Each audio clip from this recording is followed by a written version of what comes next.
Good evening, everybody, and welcome back to Final Fantasy XIV. We are currently in Southern Thunalon, and we are going to be fighting hard mode of various primals tonight, I'm pretty sure.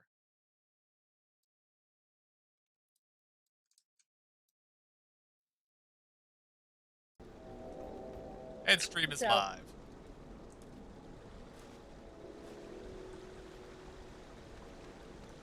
So, what pet was this, Zora? the Oh, the the little teddy teddy, bear? yeah. You didn't take it out? That's out, I just couldn't see it. It's right there. Oh, it's in the step. It's got a little green bow. Yeah. Aw, how cute. Mhm.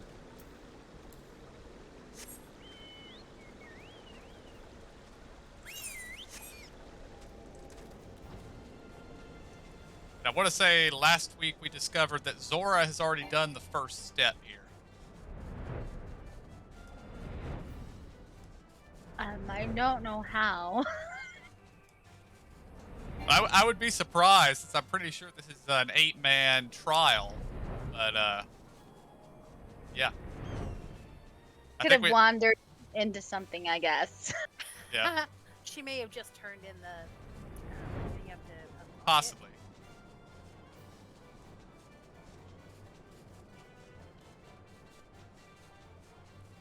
But I want to say last week when we discovered we had quests we had to do first, we discovered she had a different one listed as her next one than we did. Oh, yeah, maybe.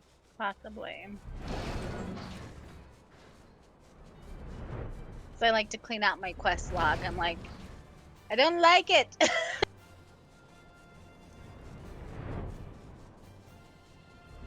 don't know if I ever told you guys, but last X Pack in WoW, I had to remove a quest from my quest log that I'd had since TBC.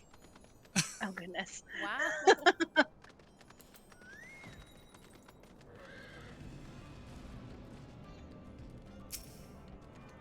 All right, we need to attune the Aetheryte.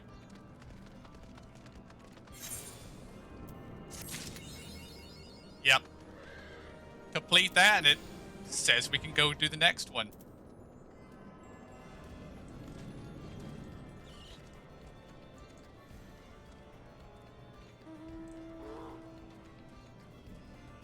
So maybe I'm behind because I can't clicky on anything. So I think you've already clicked on it, Zora. okay. Because it now has my sub-quest listed as In for Garuda Awakening. Oh yeah. Okay.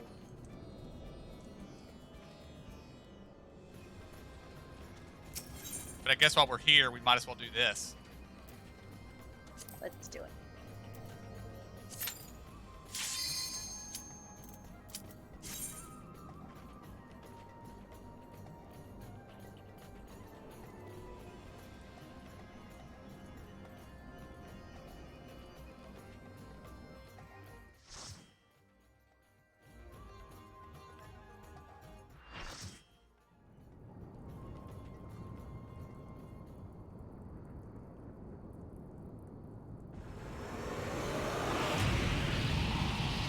That was an extremely ominous eclipse.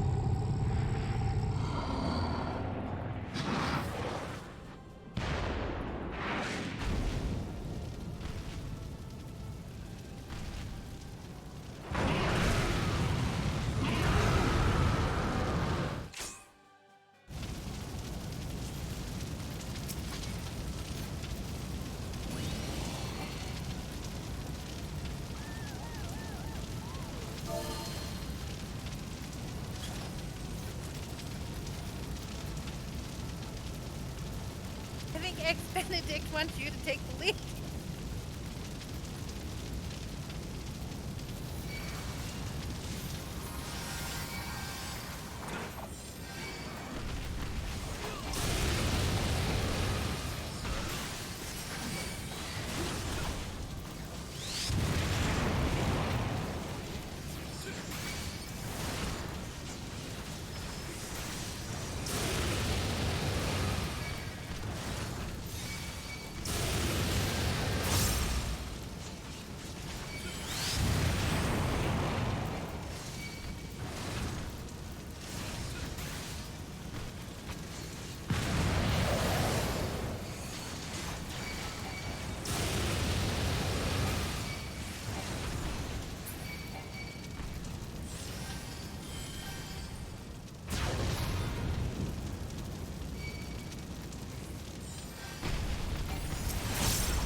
That was a very well done jump from above to get me there, Reed.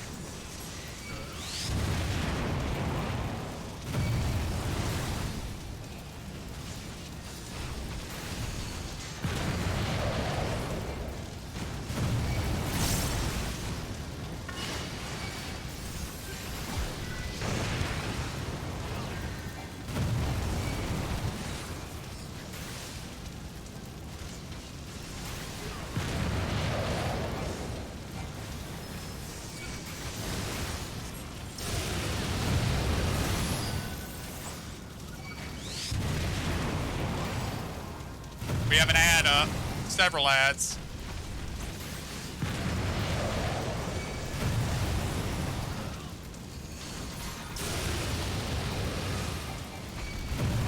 There is one right over here next to me, by the way.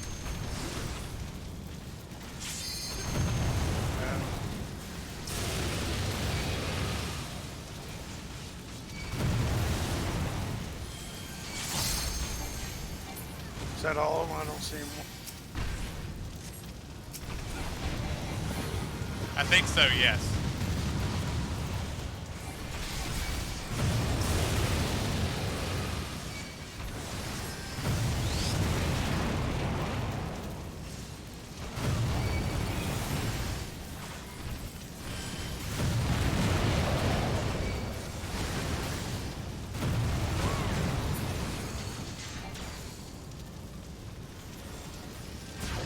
Whoa.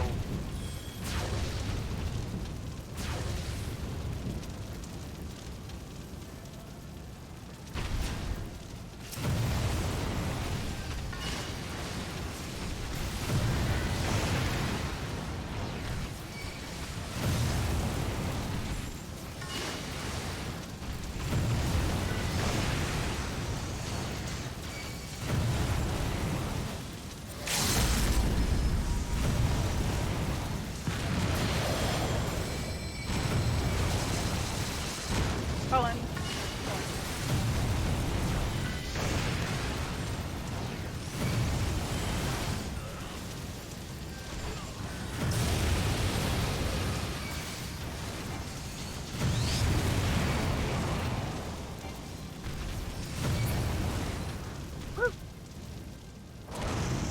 That wasn't too bad at all.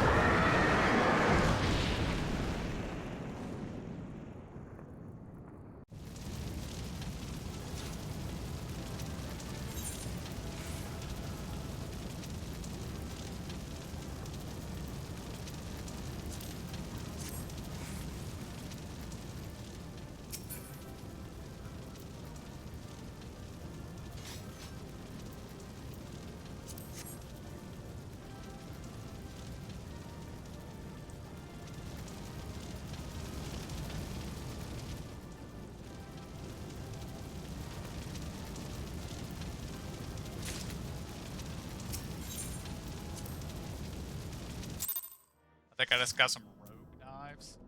Yes.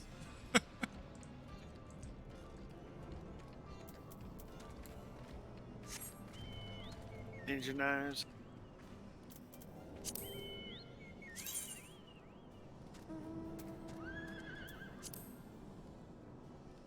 They all stayed in this time. I had a choice of who I could get the commendation to. Indeed. mhm. I had no idea how they did. I gave it to the healer.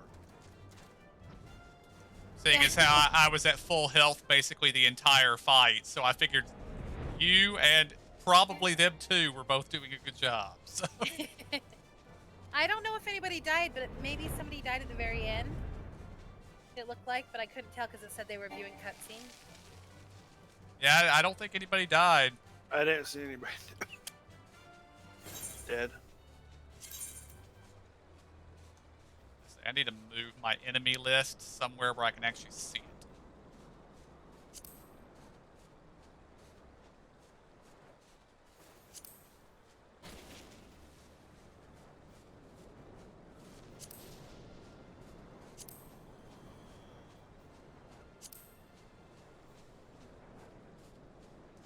Because we're in a light party, everything is fine. But when I'm in a full party, the enemy list is on top of half of the party. So Oh, gotcha.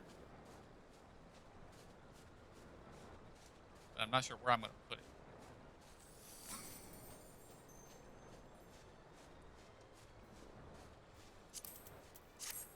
Probably right there. All right, I think we are now headed for Gridania. I think. Check. No, we're headed for. Just a moment.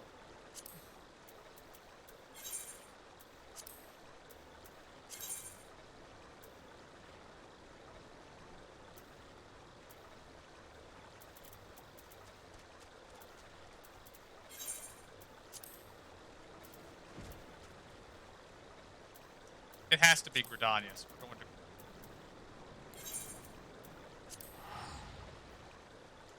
I clicked the little thing up there in the upper left corner, and it took me over to Western Thonalon with an arrow pointing toward Limsa Lamensa.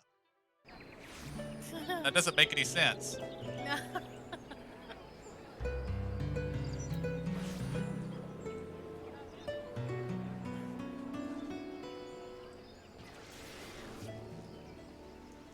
Which reminds me, we have a quest over here. It's listed as an unlocked quest.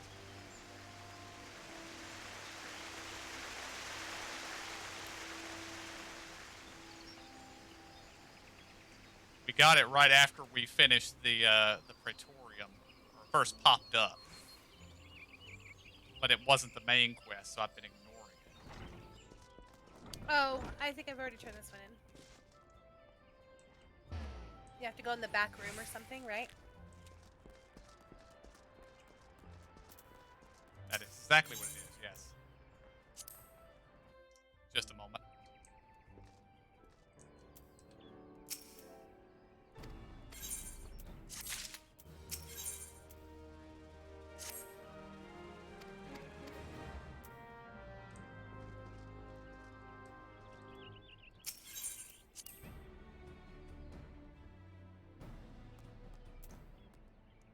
Yeah, I don't think this is related to that.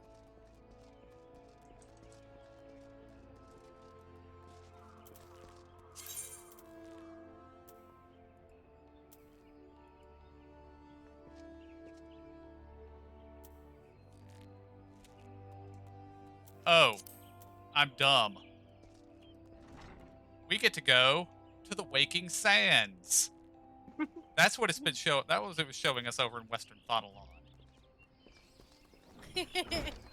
Because this quest line that we're on is for Urianger, who is in the Waking Sands still. Luckily, I still have some tickets. Me too.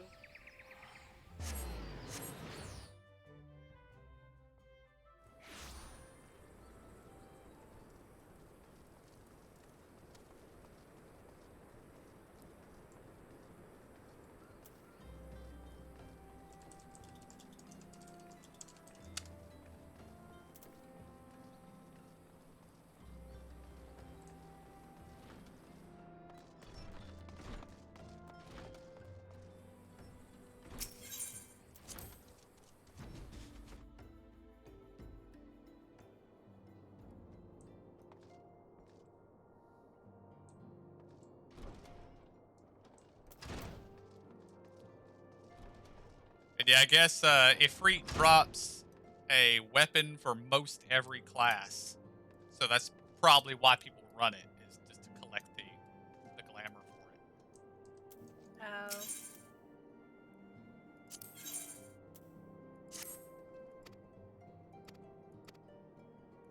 I never turned in the one with the guy on the ship.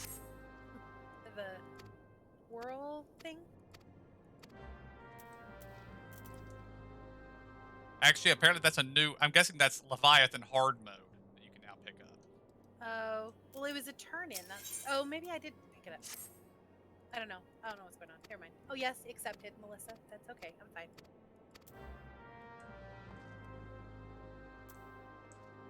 Are you picking up the Palomino, by the way?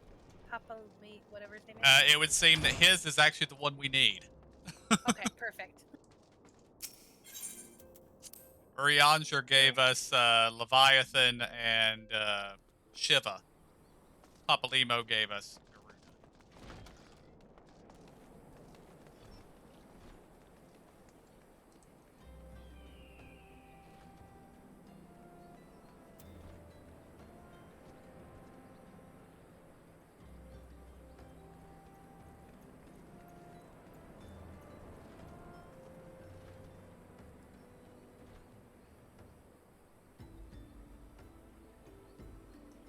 Which apparently also gives weapons.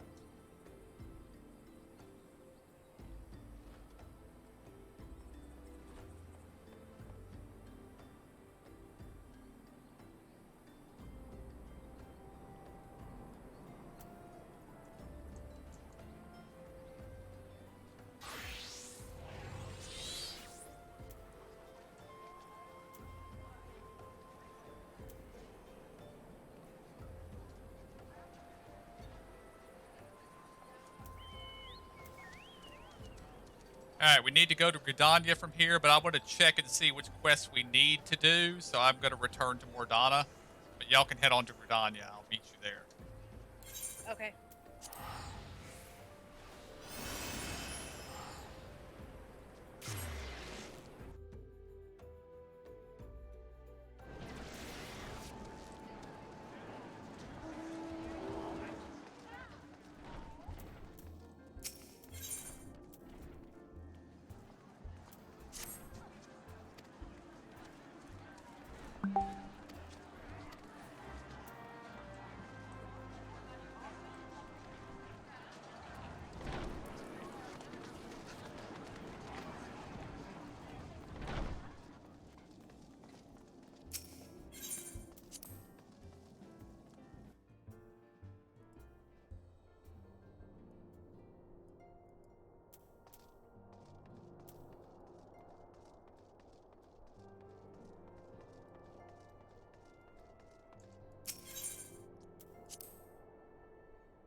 We must complete the Naval and the Howling Eye, so Garuda and Titan.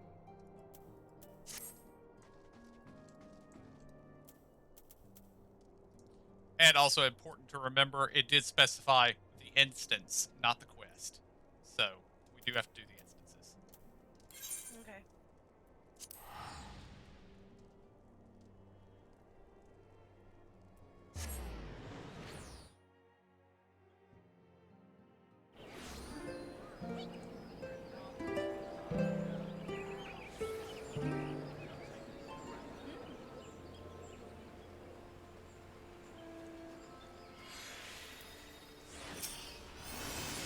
I don't remember seeing this earlier.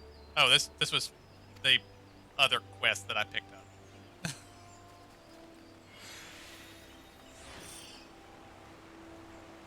Do y'all like your parasols? Yes. Yes.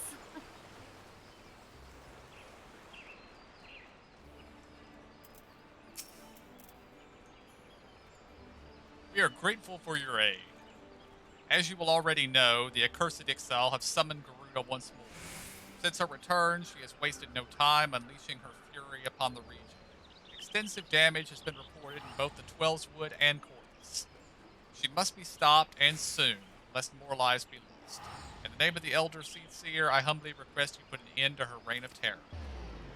As in the past, Garuda keeps her court within the Howling Eye, which is perpetually protected by a raging tempest. Fortunately, we have learned of an alternate way into her domain.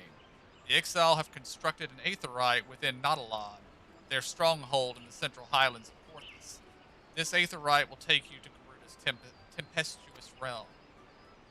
We owe this discovery to the Ishgardians, whom the Elder Seedseer says desire to repay the kindness you showed them. For the sake of our people, as well as theirs, may your mission be met with success.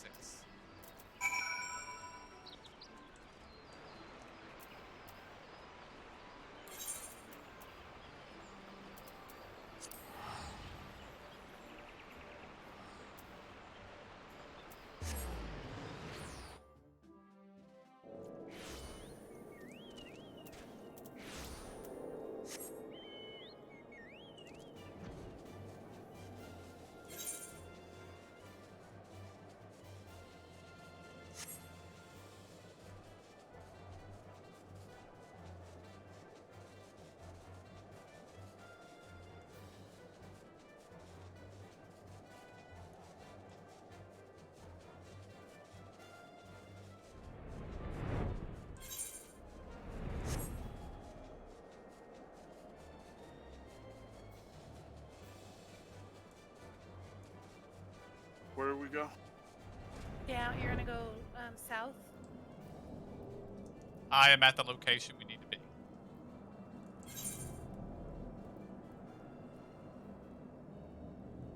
Oh, there's a ship in the sky way up there. Oh, it must be a player.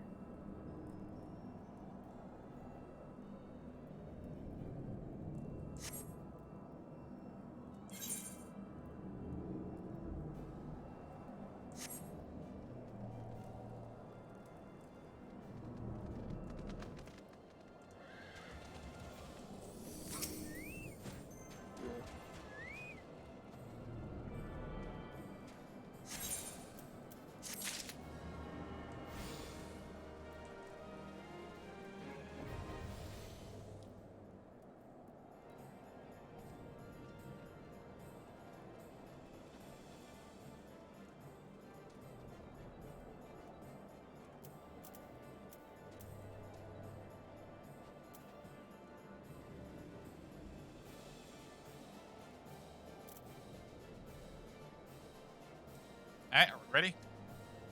Yep. Yep.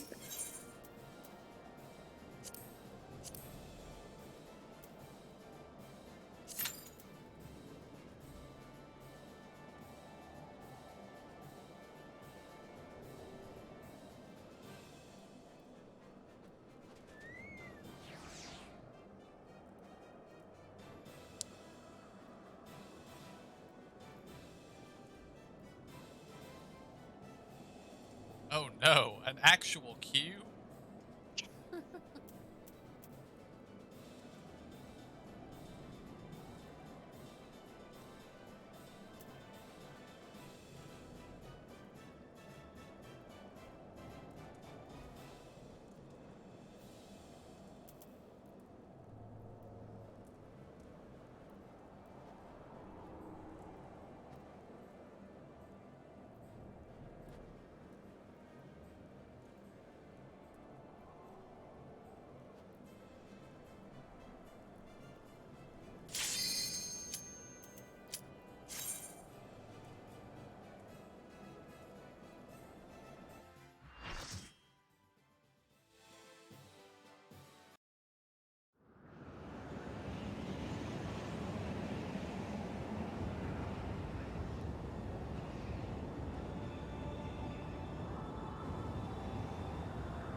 was much easier at 8-player.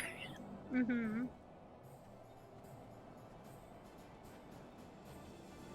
I'm not sure what I was doing. I was mostly just running around getting knocked around by things.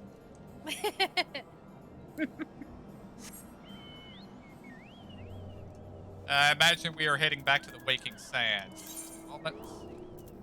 Yes, yes, we are.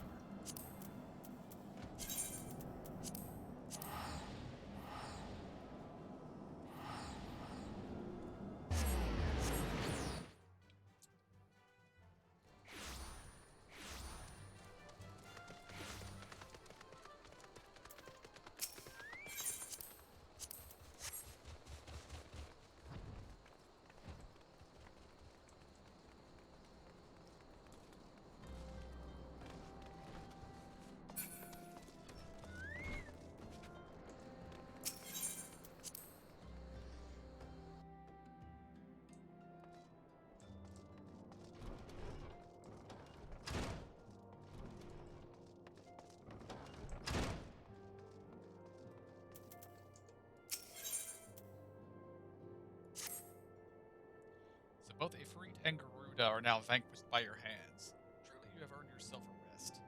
Would that you had the luxury of time to enjoy it. It pains me to say that Titan We is came also back here, returned. pick up another one. Yeah, there's not a turn in here, so. And with a vengeance, as was the case with his primal brethren, he has grown stronger than he was before. When I went about my investigation, all indications suggested that the kobolds were nowhere near ready to resume their summoning rites. But it turns out they were deceiving us. I should have known better. The kobolds' subterranean domain runs deep, and they can easily hoard crystals which are with our being none the wiser, and a vast hoard it would seem. Till now, Garuda was the most powerful among the three recently active primals, but according to our latest readings, Titan has usurped that honor. A primal's might is determined by two factors: the amount of crystals it has gorged upon and the fervor of its believers. I would like nothing more than to measure precisely how strong the Lord of Crags has become, but I fear the time for such prudence has run out. We have received an official request for assistance from the Maelstrom, and as you might expect, it was addressed to you. For your previous encounter with Titan, you have traveled to his demesne by way of the Aetheryte first discovered by the Company of Heroes. Sad to say, this Aetheryte no longer seems to respond, but do not despair. The Maelstrom reported. Found another. Okay, I'm not reading that anymore.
Maelstrom Command in the upper decks. I thought it was here.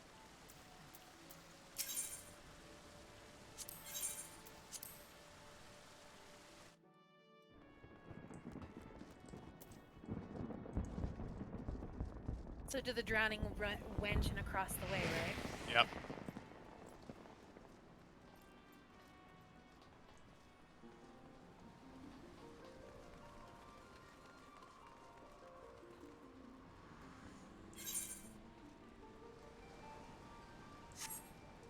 I guess it is clearly noted, isn't it? I didn't know where the Maelstrom Command was. Although now I see it on the map. Indeed.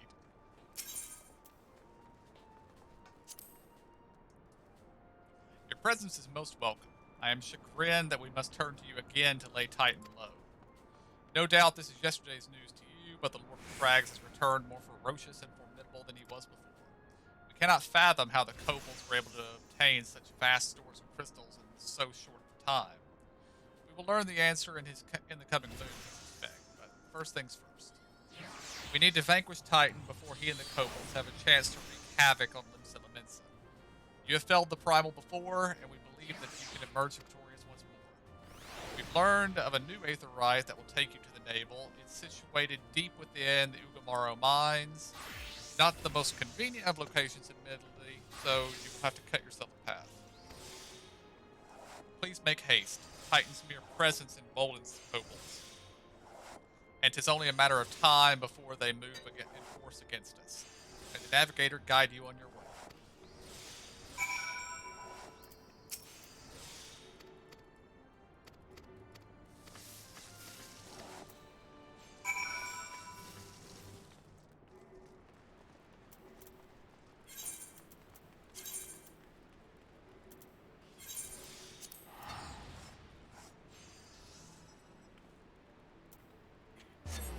Charmin Flesh will wipe 4-ply.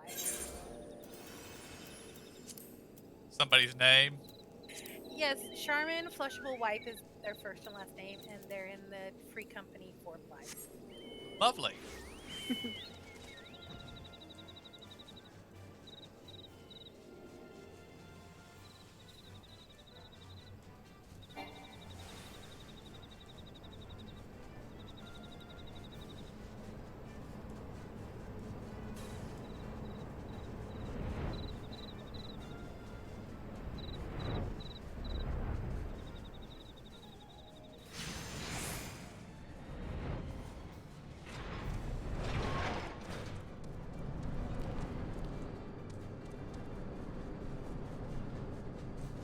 Oh, destination right here.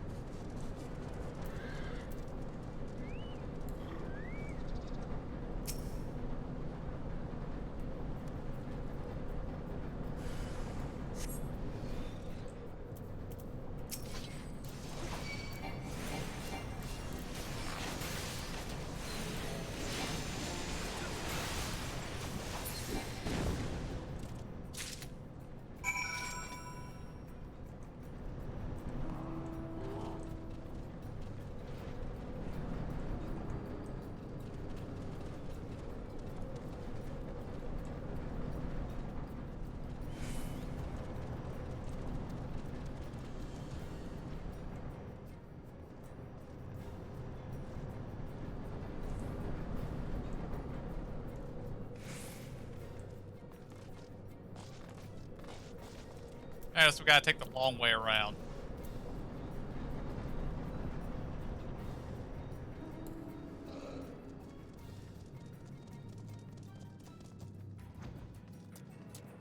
Okay.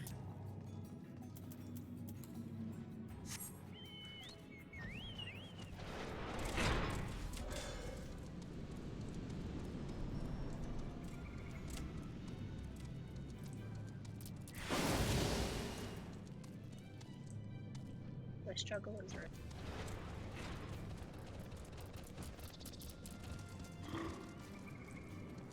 I was just there and I couldn't get in. Did I mess up? I don't know. I just walked right through the door.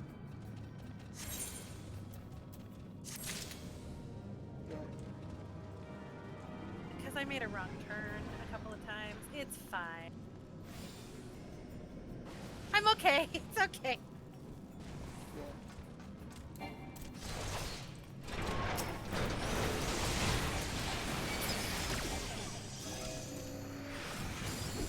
You, sir, do not have nearly enough candles to defeat me.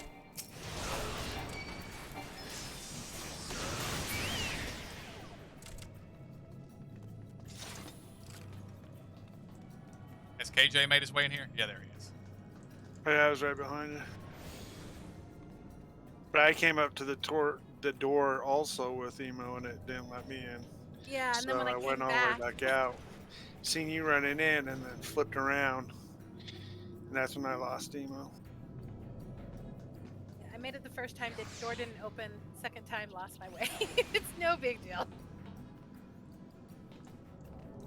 Alright, are we ready? Yes. put my food buff back on.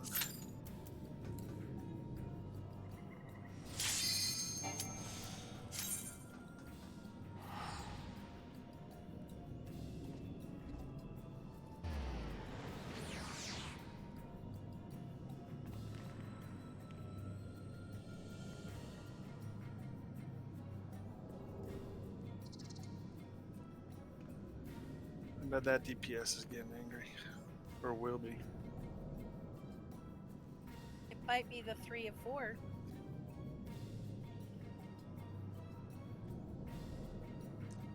This means one DPS hasn't hit okay yet. Yeah, I'm just saying he's probably sleeping and or went to walked off.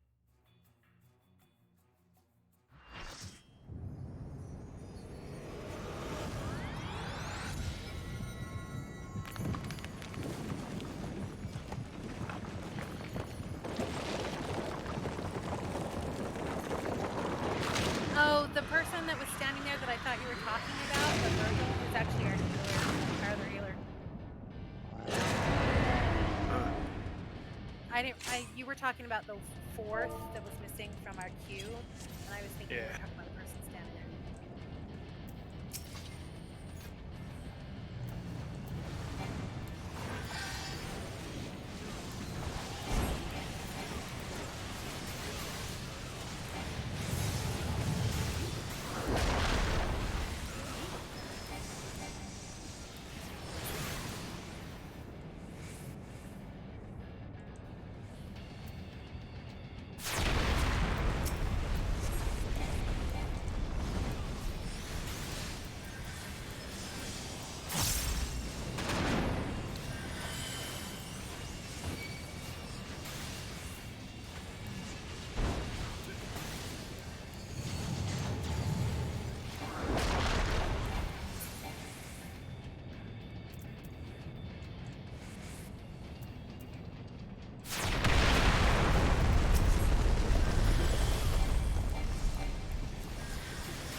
Ads.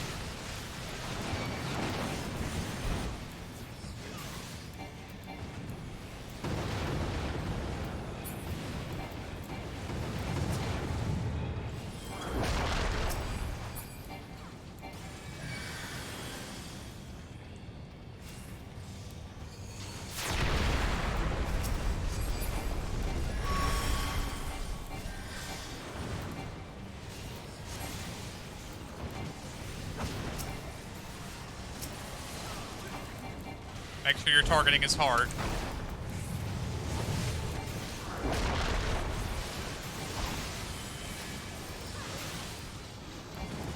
I forgot about that.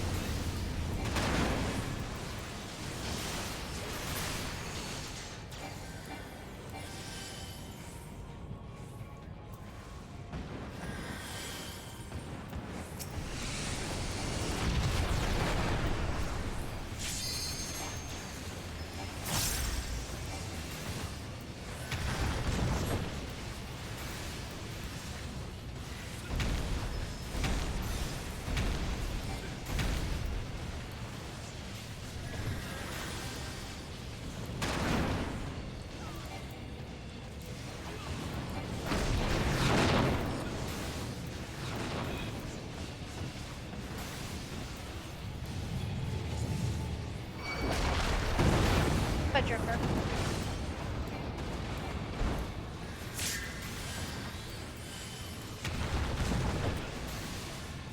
Zora and KJ are down. Got it, yeah. Oh my gosh, I am down.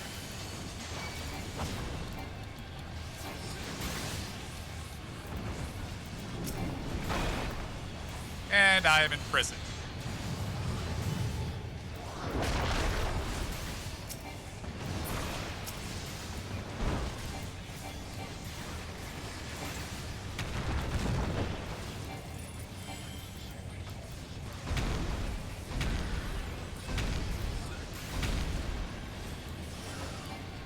you get that?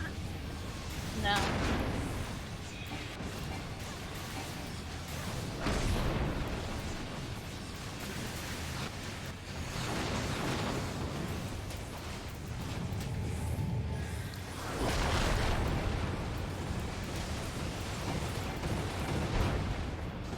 Okay.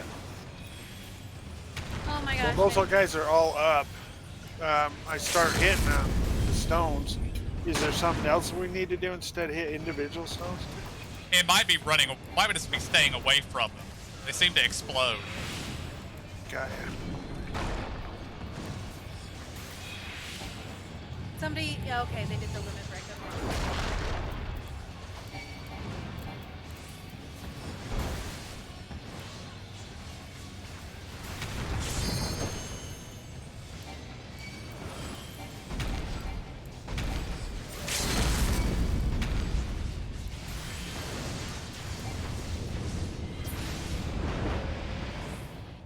Okay.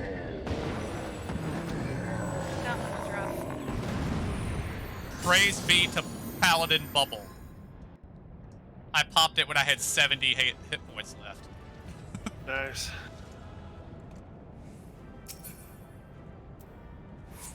If I push OK, does that put me somewhere else other than here? I Yeah. can get you. Okay.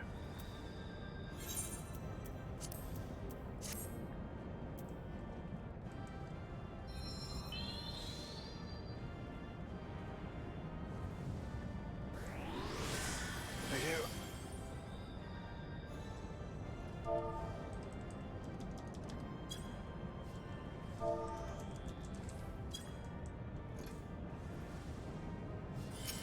Man, that was a rough one. Yeah.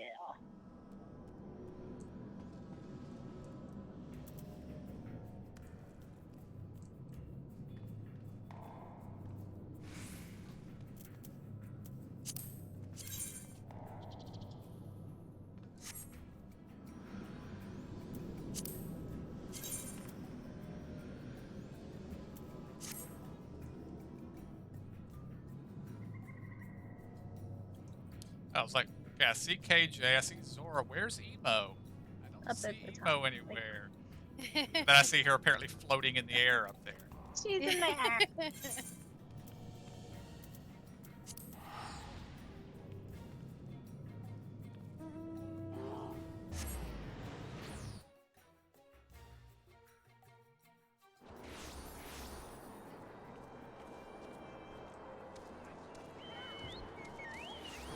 Alright, we'll see if that's enough or if there's other stuff we have to do now.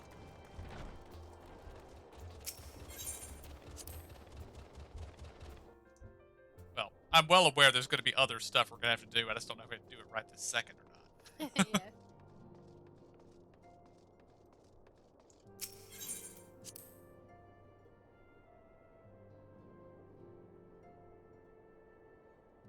Yeah. Yay. Blue for me.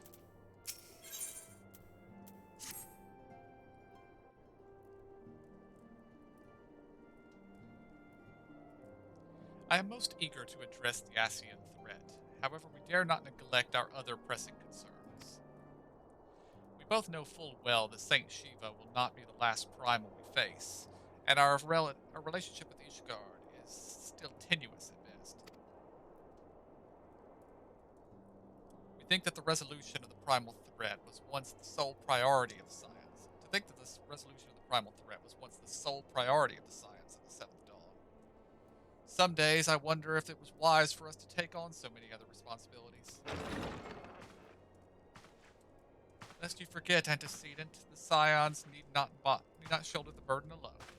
Were not the Crystal Braves established for this very reason? True, we are presented with a multitude of problems. However, we have all the resources we need to address them in turn. In particular, his ever-steadying hand, who I trust will continue to support the Braves. To what do we owe the pleasure? Have there been further developments regarding the situation in Ul'dah? As expected, the Immortal Flames have been struggling to cope with the revelation that one of their highest-ranking officers was a Garlean agent. Suffice it to say, Teleji Alegi and his monetarist ilk have wasted no time in attempting to turn the situation to their advantage. Coupled with ongoing unrest, the Flames are finding themselves hard-pressed. Plainly, General Raban needs our help, and I will direct the Crystal Braves to offer whatever support I can.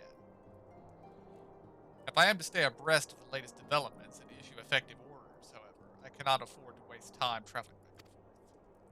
And so for the foreseeable future, I think it would be best if I were to remain in Ul'dah, unless you have an objection. None whatsoever. We have matters here well in hand. Moonbrida's research is proceeding as planned. So she tells me, though I am not familiar with the details. Urianger is poring over his tomes in the waking sands, and the others are contributing in their own ways.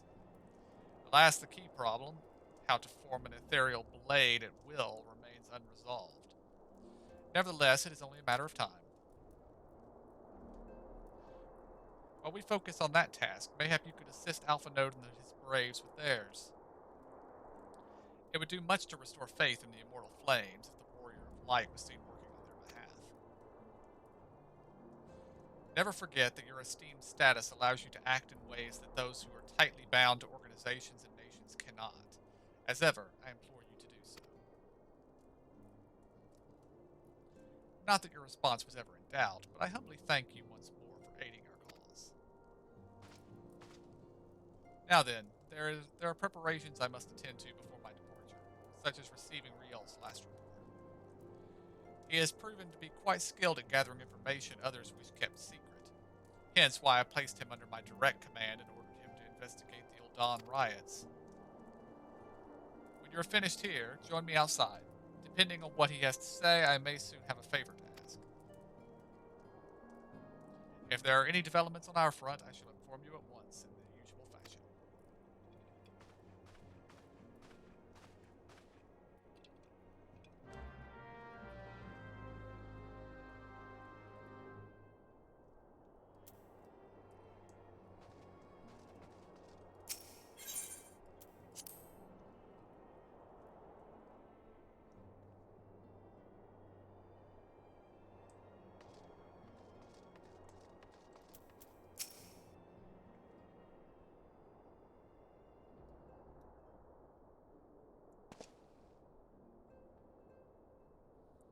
Pleasure as always.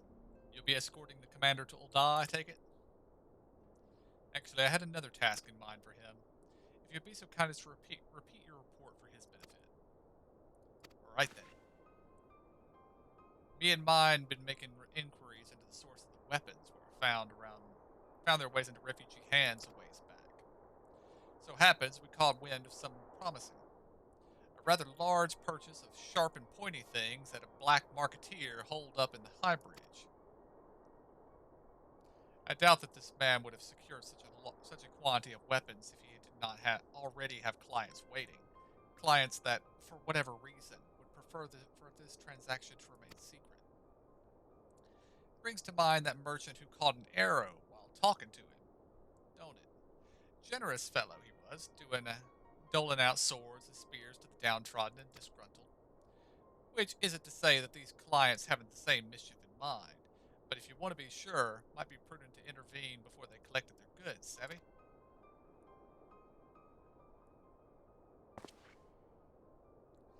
Seizing the weapons before they fall into the wrong hands would be for the best. However, if we strike at the appointed hour, we might capture the black marketeer as well as his clients.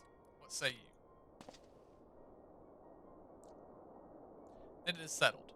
Rendezvous with Captain Ilbert at High Bridge, and intervene when this exchange takes place. Now then, if you would excuse me, I must leave for Ul'dah. I expect good tidings.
Anybody else bothered by how he just barged in on our little conversation and answered her question that she was asking? It's like he was outside the door with a cup to his ear listening in on our conversation. He's been doing that a lot. But yes, I noted it as well.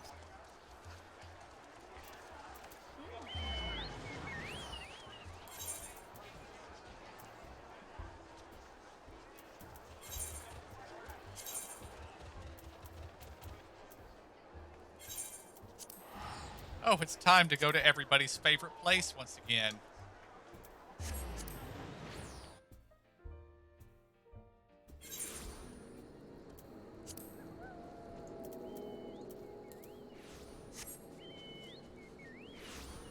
Yay. Welcome back to Camp Drybone. At least we can fly now.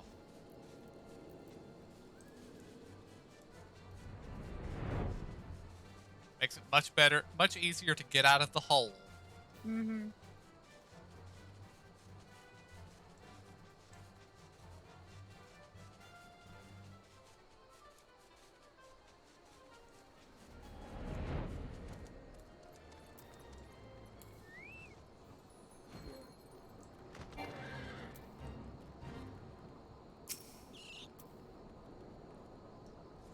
My scouts have been keeping a close eye on the Black Marketeer, and it would seem that his guests have arrived.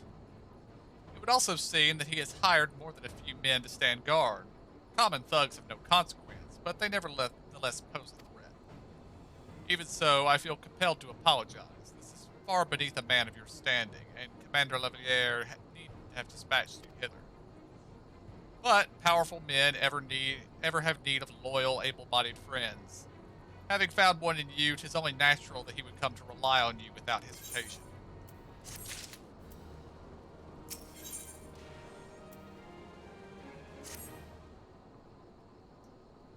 Now then, we should make for the burning wall without delay and secure those weapons. The first unit will ensure the client does not escape. With me.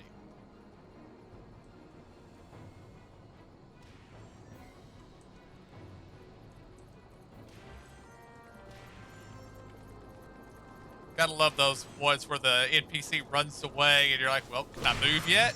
Can I move yet? Can I move yet? I know, it's odd. Yeah, I thought I was lagging for a second.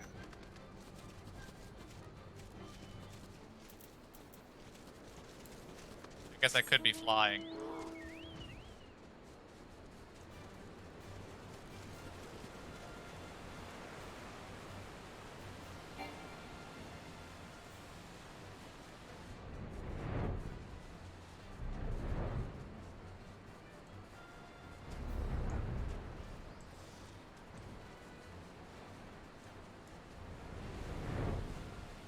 Up.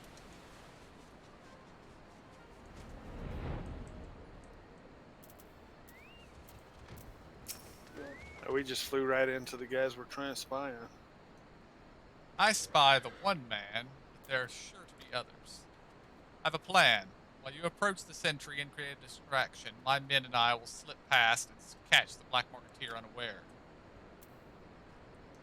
Once you've disposed of the thugs, wait for us outside the tunnel entrance. Any questions?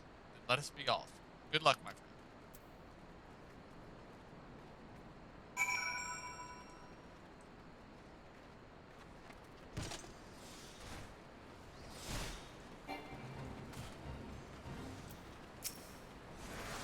Who goes there? An adventurer? Damned fool, you should have never come here.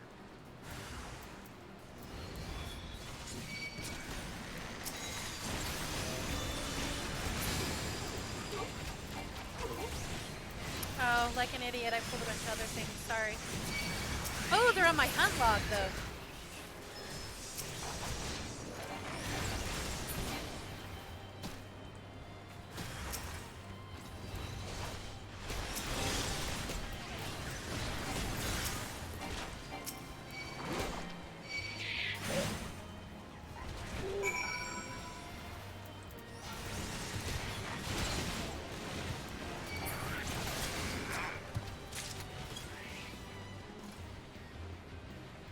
I assume that was enough. Yep, thank you.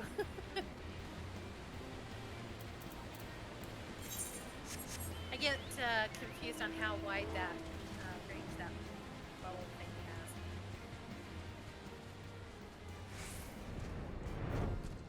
I believe we can evaluate it at large. has. Yeah. Maybe not quite as bad as old Mirage in WoW, which, as they used to say, had enough range to pull mobs from the next dungeon over.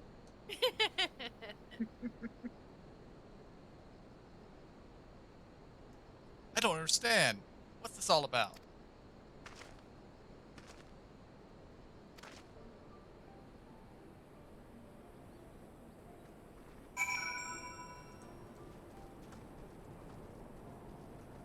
Sounds like somebody just got dead in a tunnel.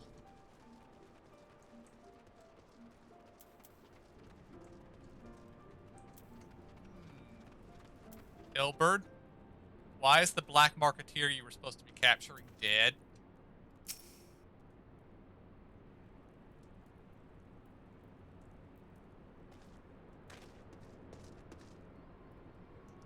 As you can see, this is a fine mess.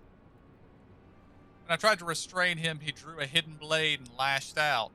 But before I could disarm him, one of my subordinates panicked, and this is the result. What subordinates? I don't see any subordinates. Mm-hmm. How foolish of me to underestimate the bastard, and to bring an inexperienced recruit. Commander Lovelier will be most disappointed. Damn it all, a golden opportunity wasted. As for the clients, though we know not who, or know not how, they slipped past our perimeter. At present, the first is currently tracking a party of dusk-white sellswords we suspect may be them. Would that we could have enlisted the aid of the Immortal Flames or the Brass Blades. Alas, we're here to aid them. They're in no position to aid us. Well, at the very least, we have secured the weapons. Yet even that accomplishment is lacking, for the information we received indicated a massive shipment, and this is anything but.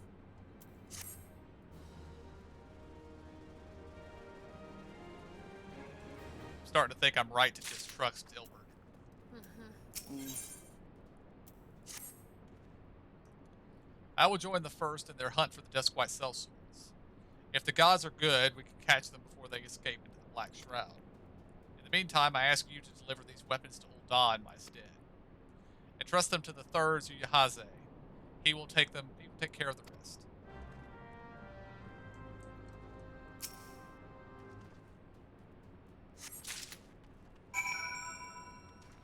Gilbert is of the opinion that I am really, really strong. That's a big box to be carrying quite some ways. Mm-hmm. Well, we all have flying animals, and he don't.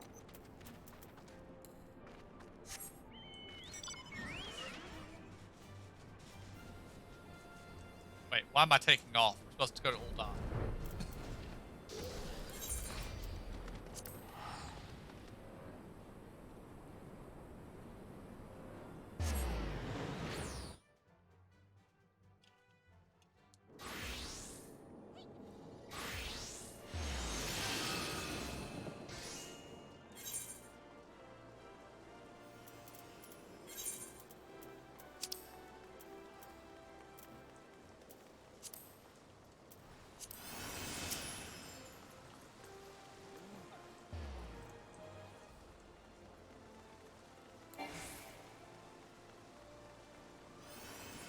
Where are we going in, Ul'dah? Not entirely sure. It's somewhere in the other section of Ul'dah.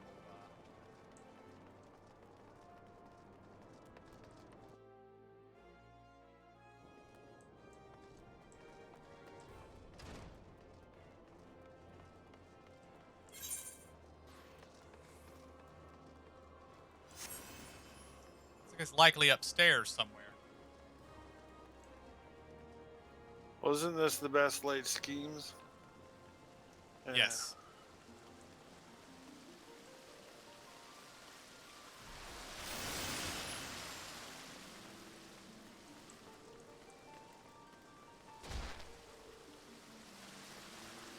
I found it. It is down here? Oh, I had to go upstairs. Yeah. Upstairs to go downstairs.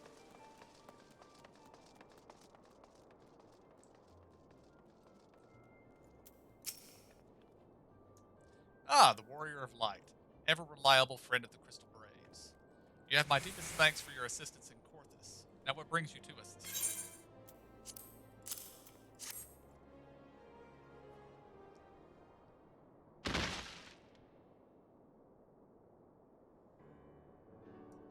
A gift of weapons from a certain black marketeer, courtesy of Captain Ilbert, you say. Understood. Once we've cataloged the contents, I'll have them delivered to the Hall of Flames. This cannot be everything, can it? Riel stated with confidence that there would be a far greater quantity of weapons. A blatant falsehood.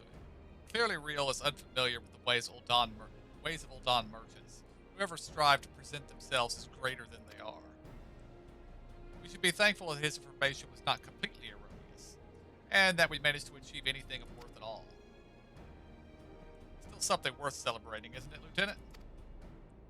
Besides, we've got more important things to worry about, like fighting those Garleans up north. There'll be no fighting if I have anything to say about it. Our orders are to stand watch, not to seek glory in battle. If you have no further need of us, then I shall take my unit to the Cerulean processing plant. Time for the Fourth to earn their keep, right?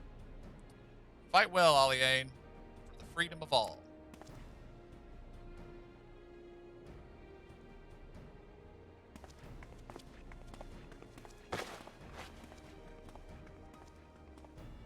Excellent work as always, my friend. Rest assured that the immortal flames will hear of your contribution until we meet again.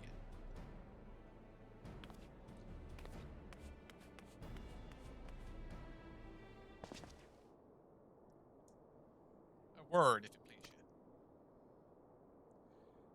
Not here. Look for me in the Sapphire Avenue Exchange. No need for whistling this time. Don't you worry. That's who that guy is.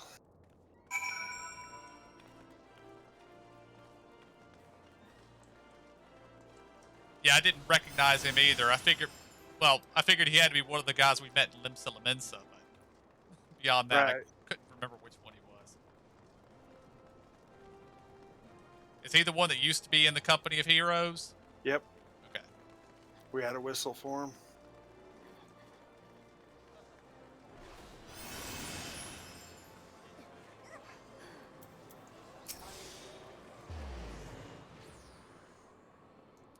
Thanks for indulging my request. Few places better than a market for privacy, I find. All the hustle and bustle of commerce means that most conversations go unnoticed. I'll get to the point. At the burning wall, when you and the captain interrupted the exchange, what happened? Tell me everything. Leave no detail out.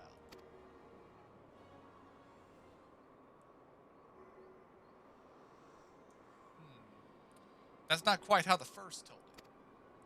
These dusk whites they were chasing. Latest word is that we lost the trail. But you never saw them yourself. Not before the fighting started, and not after. Something ain't right. I don't know what it is, but I can feel it in my bones. I'm not daft enough to be misled by some merchant's drunken boasts. Our information was reliable, goddammit. I know he purchased those weapons. As if I've never deciphered a moneylender's books or had to follow a transaction back to its source.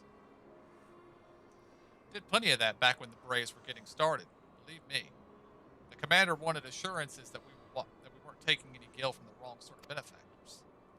Of course, these days the money flows like water, and the first and third get the shiniest new toys. Forgive me, friend. I have a lot on my mind these days, and I appreciate you lending me your ear. Right then, best get back to it.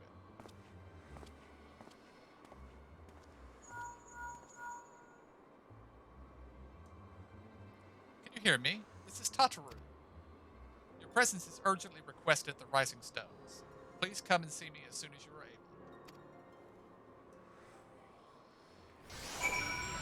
had better be important, Tacharu. I seem to remember the last time you called us, it was not.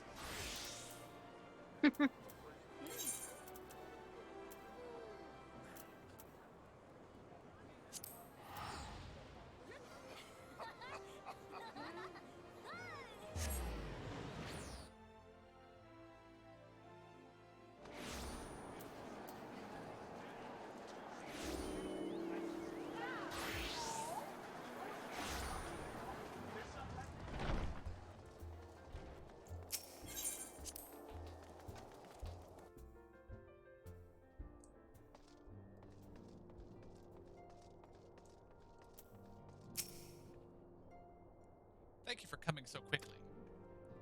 We've a guest from Ishgard who wishes to speak with you. A most, determined lady by all indications.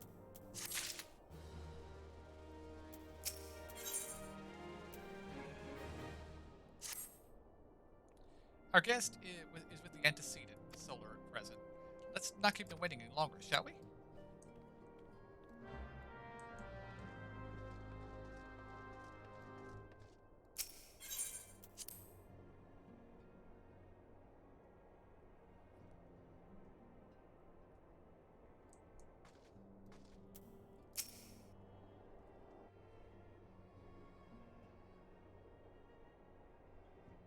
We have a guest from Ishgard who wishes to speak with you. I believe the two of you have met.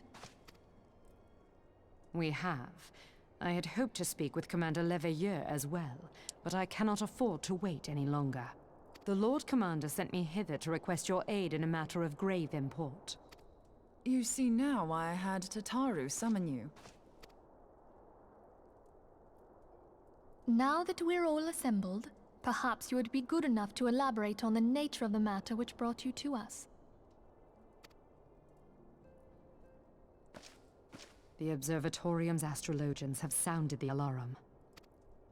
Last night, the Dragonstar burned with an intensity not seen in 15 summers, not since the Dravanians engaged the Empire in the Battle of Silvertear Skies.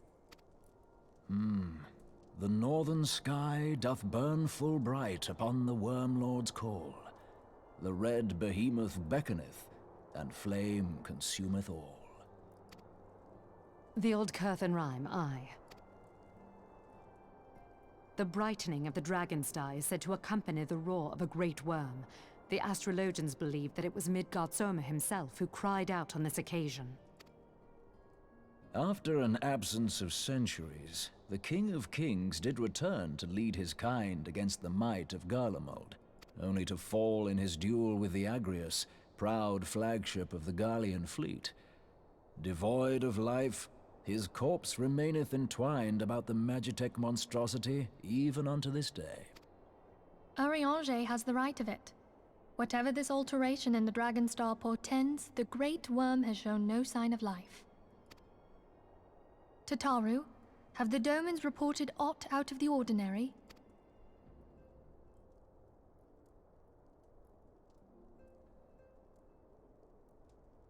Correct me if I'm wrong, but if Midgard-Zorma had roared, wouldn't we have heard it here in Revenant's Toll? Roar is but a figure of speech.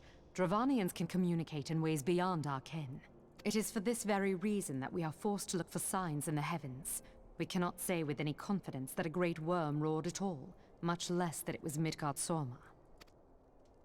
Only by directly examining the Keeper of the Lake can we be certain. However, it will take too long to gain the Holy See's approval to dispatch the Temple Knights. Therefore, Sir Emric would entrust this task to you. Do you accept?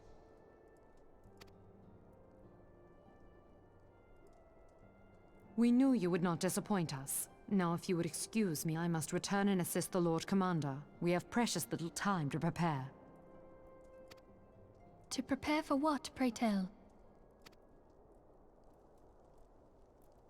When a great worm roars, his brethren cannot choose but answer. We prepare for battle.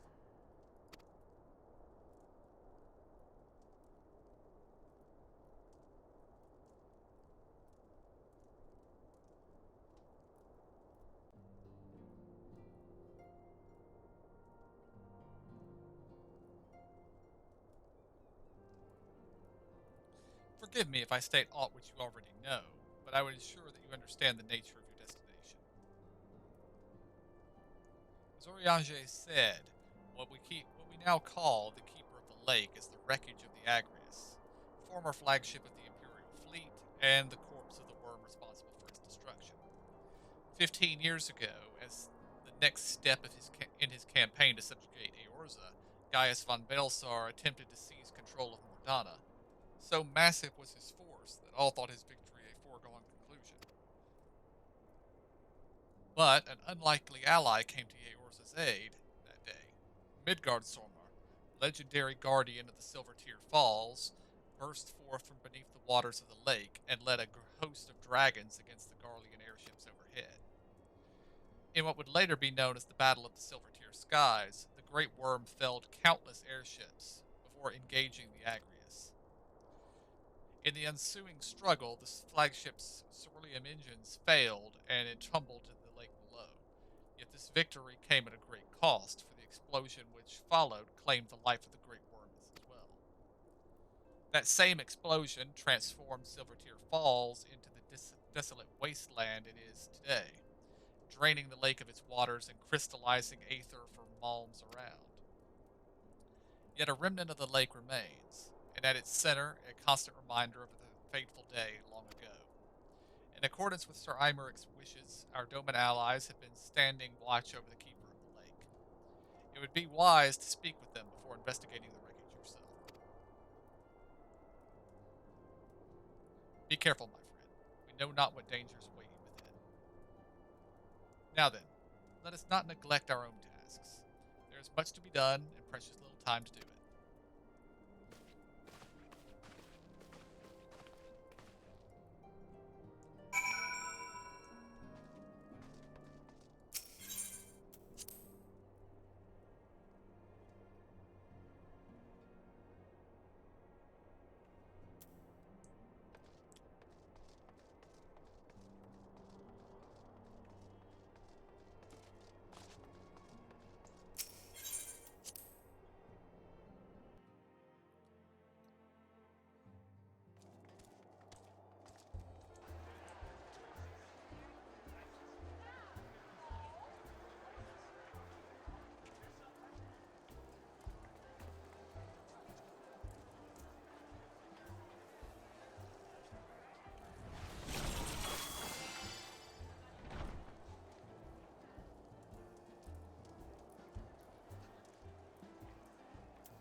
You're in luck, sir.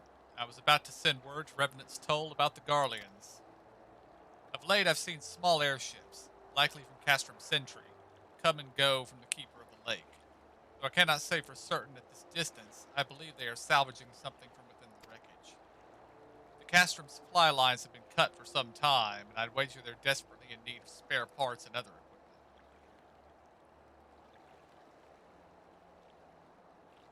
So it's true then. The Ishgardians honestly fear that the worm might rise again? Well, from here, that seems rather unlikely. But if it's assurances they want, you've no choice but to inspect the corpse for it in its entirety. Easier said than done, given the creatures that inhabit the wreckage, and the aforementioned Garleans who won't take kindly to your presence. They're sure to fire upon an airship, so I'd advise a more stealthy approach. Take this boat and a few of your comrades to the base of the Agrius, then climb to the top. That's the only viable approach, I'd say.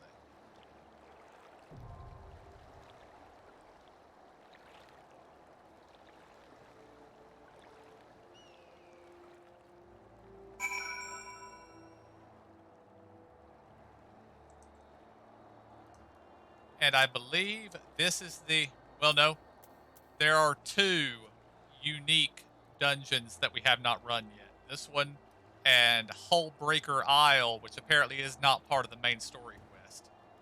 So, and this one here might actually give somebody an upgrade, I think. Oh no, it only gives item level 100 stuff. It sinks you to 130. It's the highest item level synced dungeon.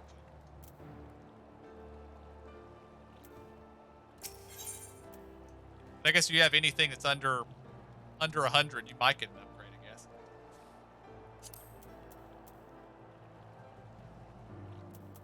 Are we ready? This is a 4-man, by the way. Yeah.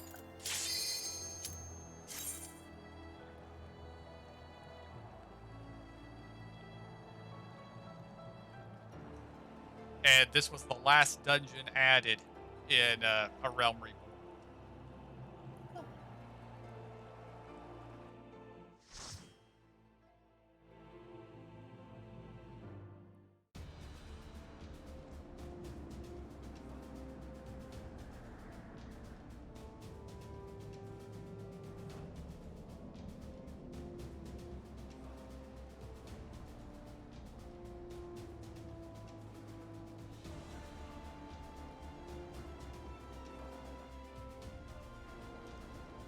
I like this music.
not exactly sure what I'm looking at here. Is it Weird horns. yeah, it's some Birds with gigantic horns. Almost ram-like. Oh, they all have them. The ones up top. I think those things are gonna drop at some point. Yeah. Yeah. Very likely.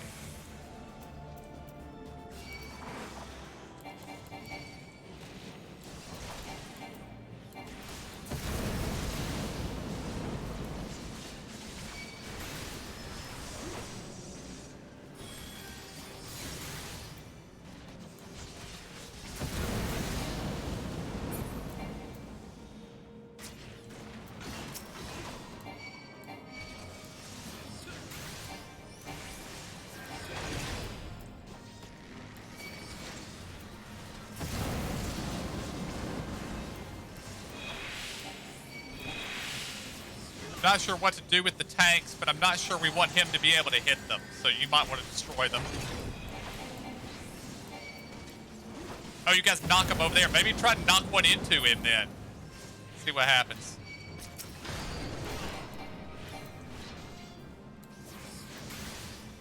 Can't.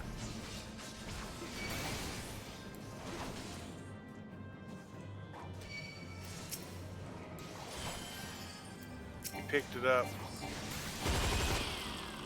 Oh. 4 barrels. Okay.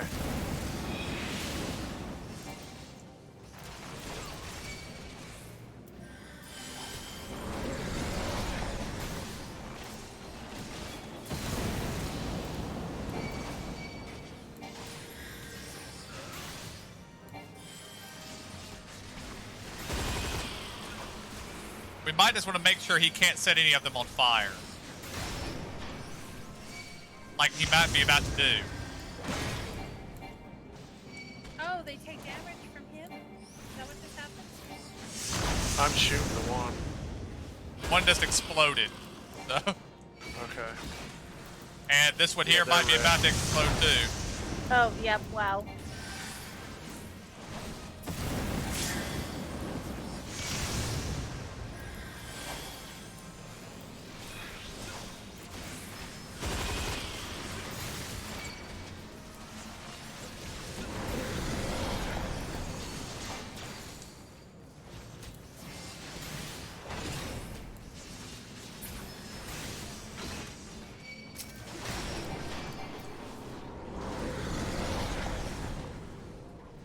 So do we want to kick him away out like out to the edges?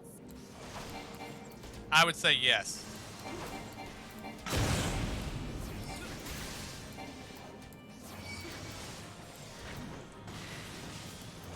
Keep them as far as from him as possible. Okay, the big one won't move.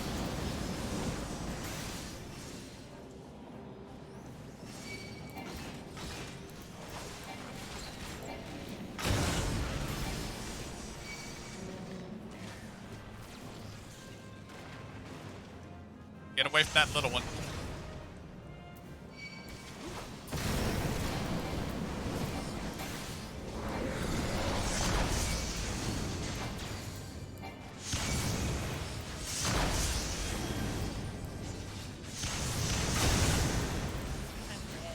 Emo's down.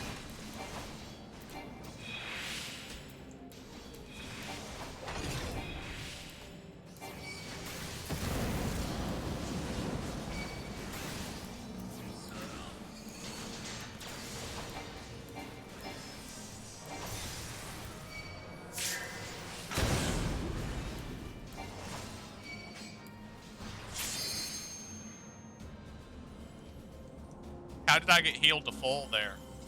I have a massive heal, like a Ah, it's a really good one, but it's got bombs in it. gotcha.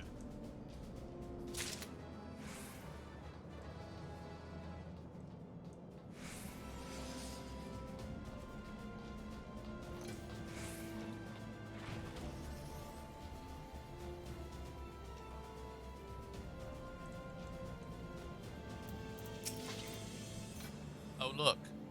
Guardians.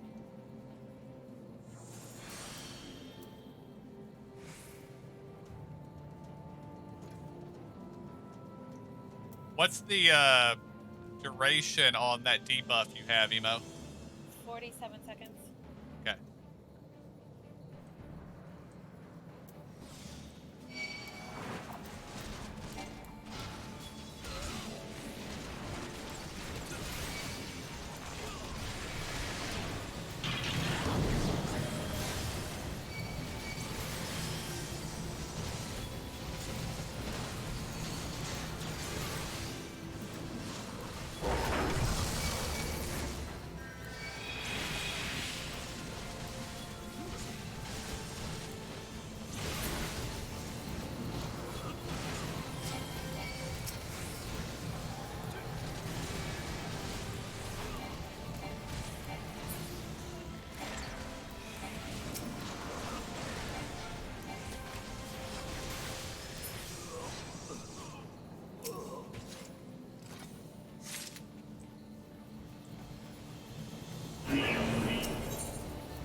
Well, we set off an alarm. Indeed, we did. It is rather loud, I might say.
silence at last. Thank goodness.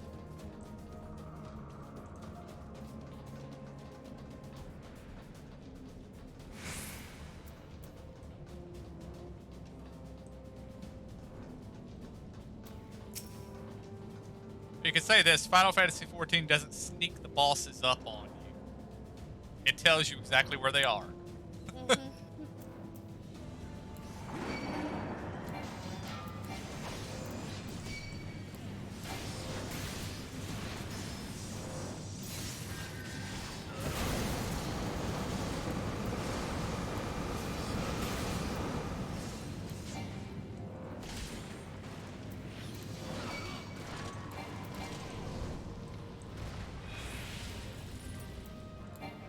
It's not paying attention to me at the moment. Okay, now it's back.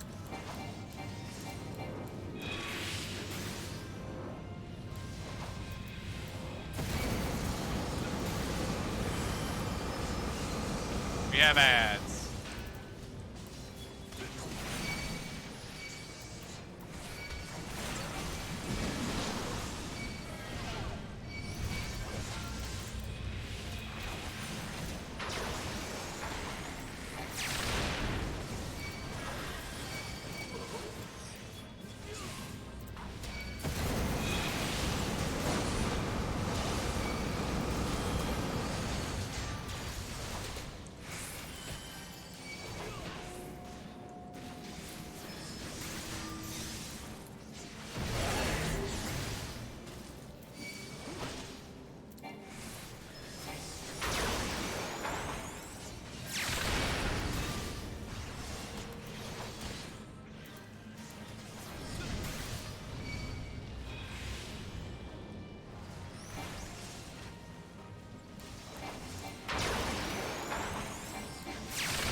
There was a bit of hecticness to that fight. Yeah.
Who treadeth now upon my bones, and waketh me from slumber sweet? Sorry about that.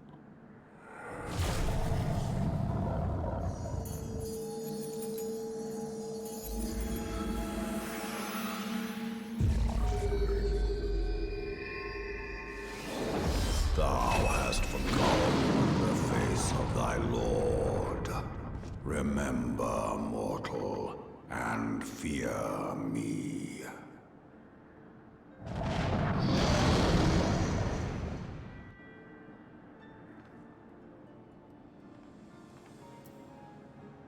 Okie dokie. Oh boy.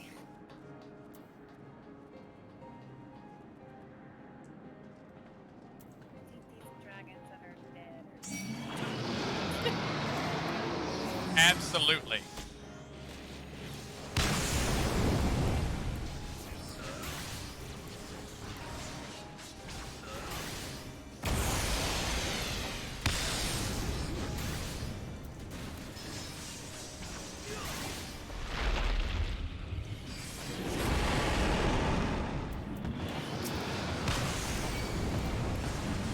One ad is up.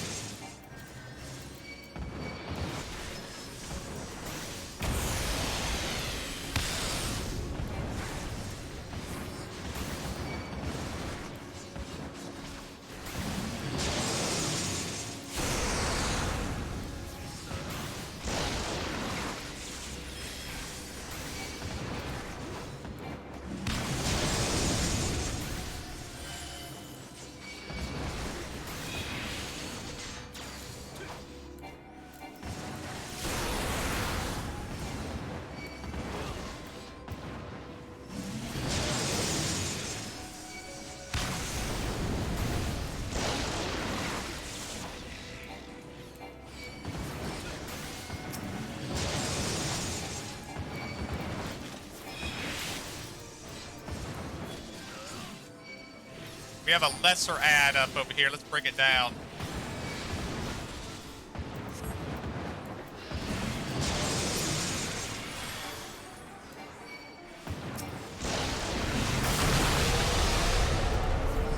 Ooh. Oh, Well, that hurt, whatever it was. Yeah.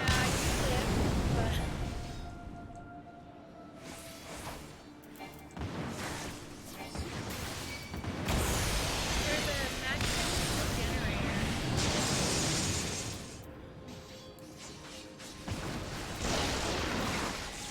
Oh, we were probably supposed to use that to survive the big hit. Oh, field check. Yeah.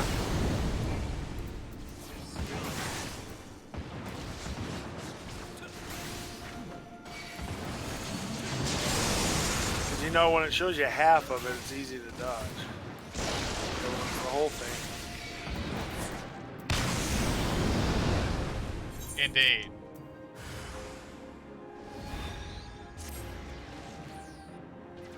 When it's the whole thing, there has to be something that you can do to avoid it. Right. Like activating the Magitech field generator. Maybe.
Ready? Yes. Yep.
The other ad is up.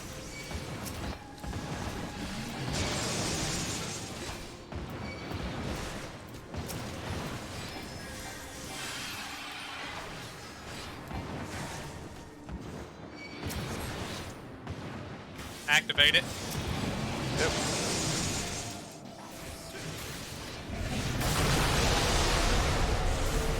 I'm afraid I might have started it too soon.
Zora, do you have a mana generator?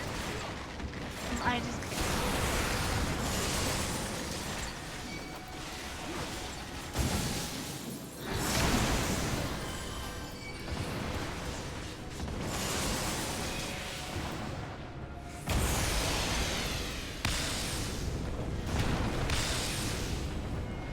Other ad is up.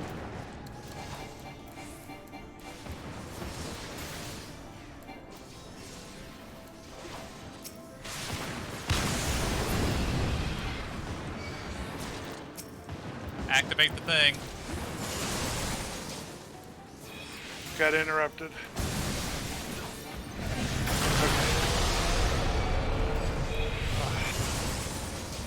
That was BS.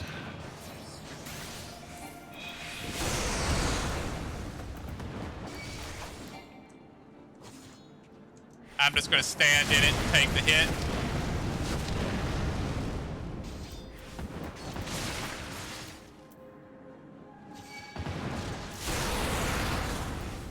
But yeah, that was my fault, KJ. I pulled this guy over where he was pointed at you, so he hit y'all with an AoE.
Nice thing I just noticed. All my cooldowns that I used during that fight reset when I die. Oh, nice.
Ad is up.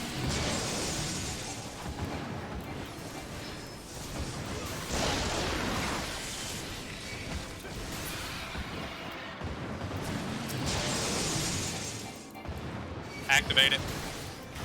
Trying. It is activated.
I am slowed. So am I. I'm just finished.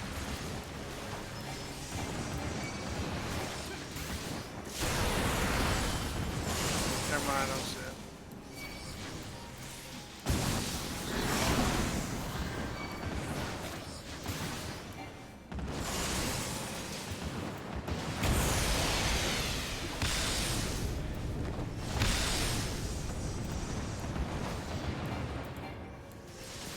Ad is up.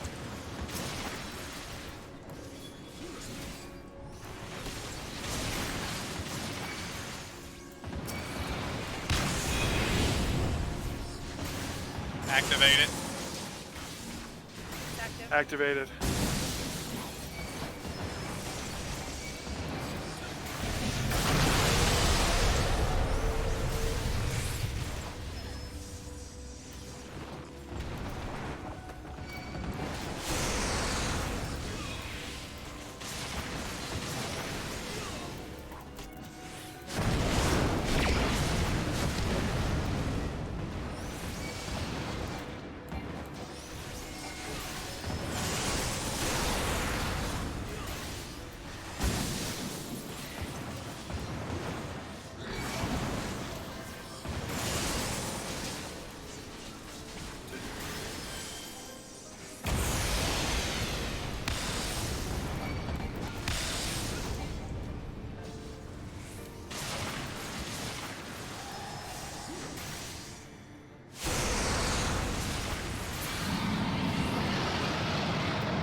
Limit break him, KJ.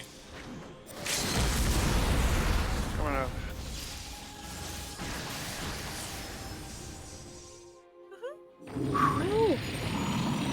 Yeah, That was actually a pretty cool fight. I enjoyed it myself. it was.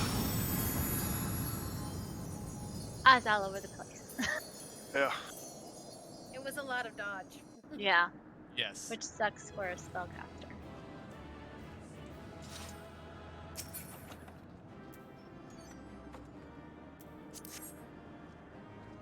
Only if you care about doing damage. Yeah. And there's no damage meter, so it's Yeah, so fine. I could just pretend that I'm doing stuff. It's fine.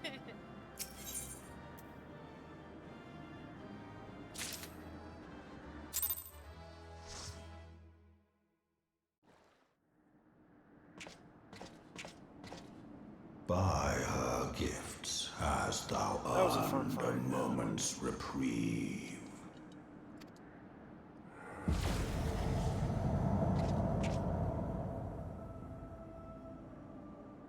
Speak, mortal, and I shall listen.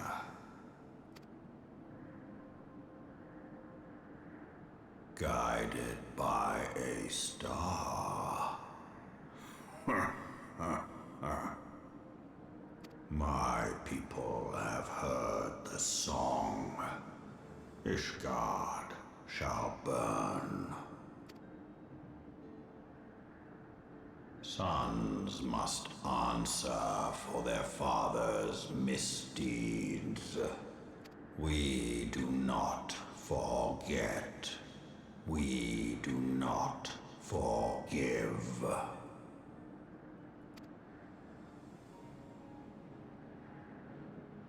7 children did I sire. One now singeth of retribution. I rise to join in the chorus. Thou art powerless to silence us, mortal. Yet thou shalt not live to labor in vain. Thy reprieve is at an end.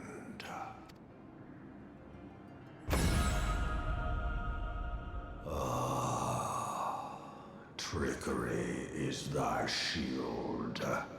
This frail, ignoble creature is not gifted, but chosen.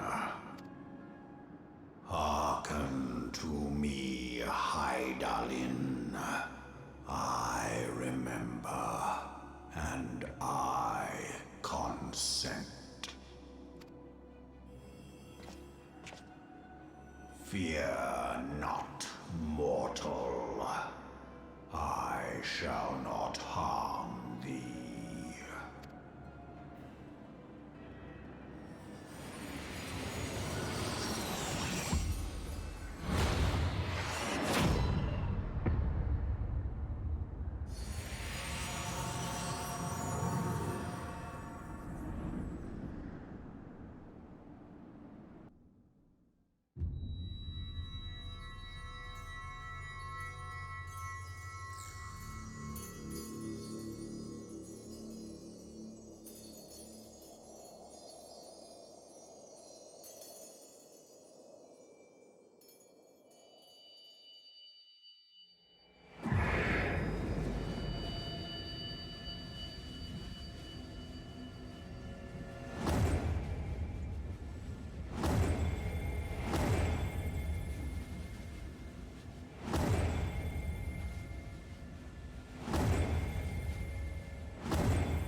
Mayhap thou thinkest me an oath breaker. Thou art mistaken. If thou comest to harm, it shall be by another's hand, not mine. I did but strip thee of thy mistress's feeble blessing.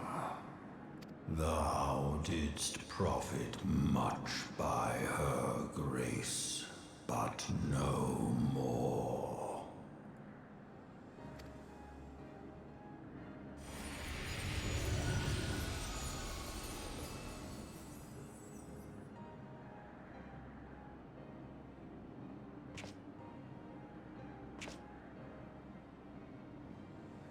The covenant binds me to thee.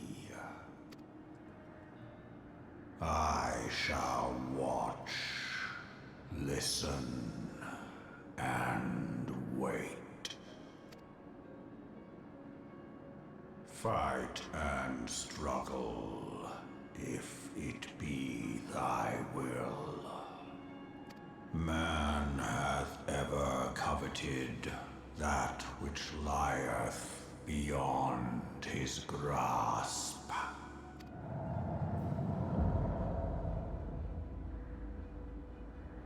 I drink of her body, and thence doth mine own find new life.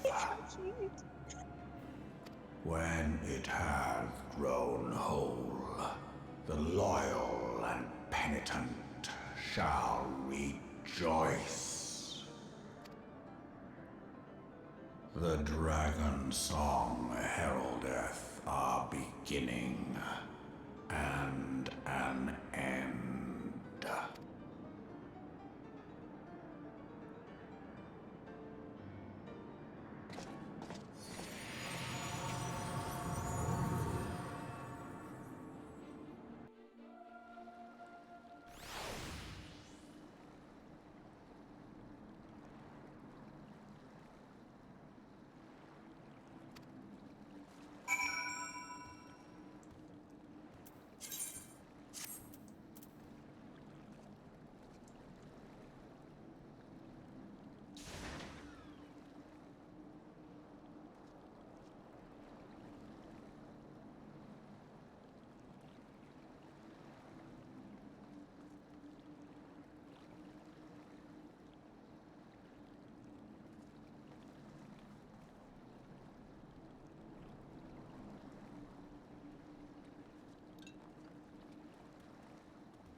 This pet is so cute.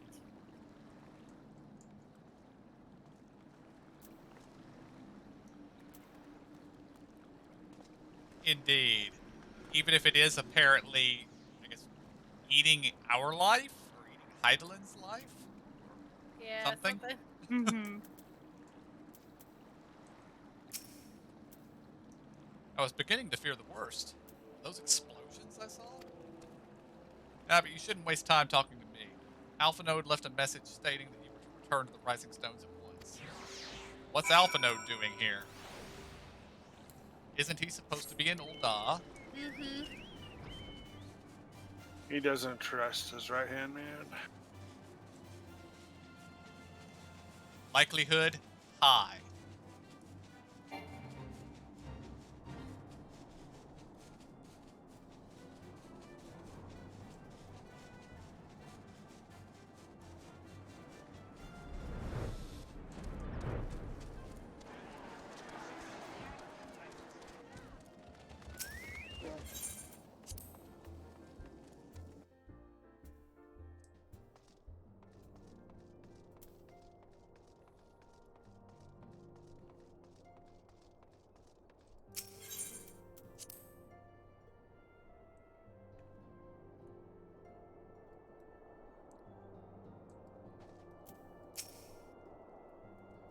Praise the 12 that you are hale and whole.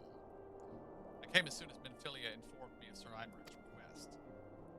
You have completed your investigation of the Keeper of the Lake, I take it? Then I would hear your report. You ain't gonna like it, Alphanode.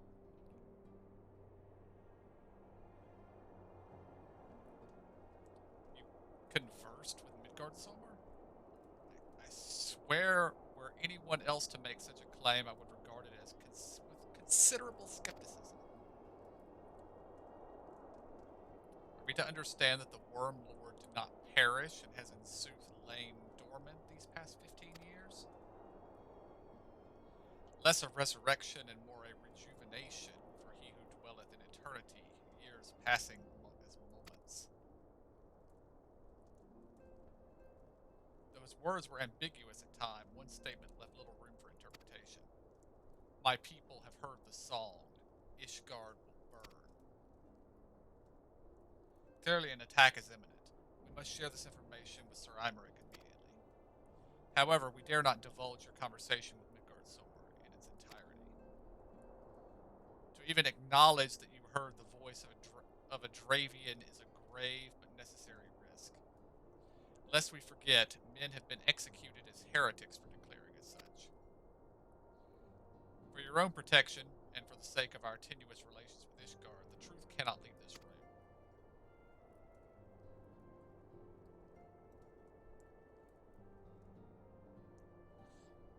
As for how we shall present our revelation to Sir Imeric's emissary, you may leave that to me. Pray remain here for now.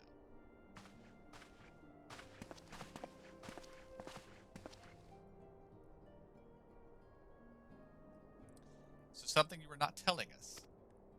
You say different somehow. Tis almost as if you're missing something. Something important.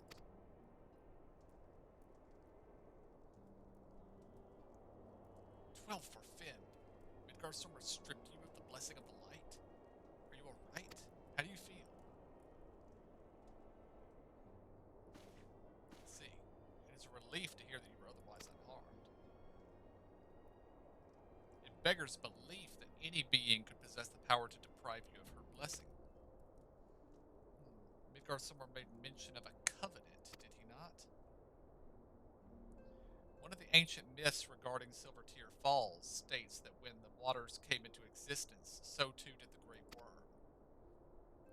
Alfic and Nymea, brother Time and sister Fate, decreed that Midgard Sommer ever watch over the source, from which all water and magic was said to flow. I wonder, what if this was a covenant of which he spoke? It was not the gods whom he entreated, but Hydaelyn herself. If he is watching over you as he claimed, mayhap you will have an opportunity to ask. Let us keep this matter to ourselves. I do not wish to burden our friends needlessly.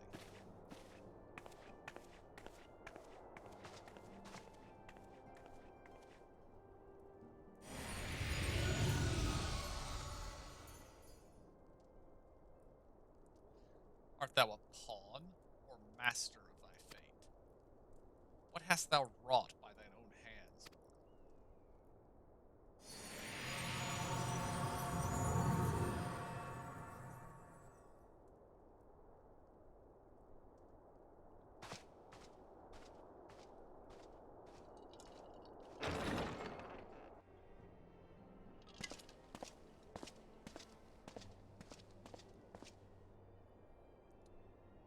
My friend, I can scarce believe it.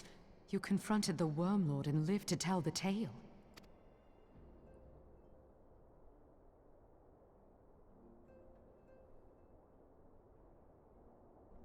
I give thanks to Helone for your preservation.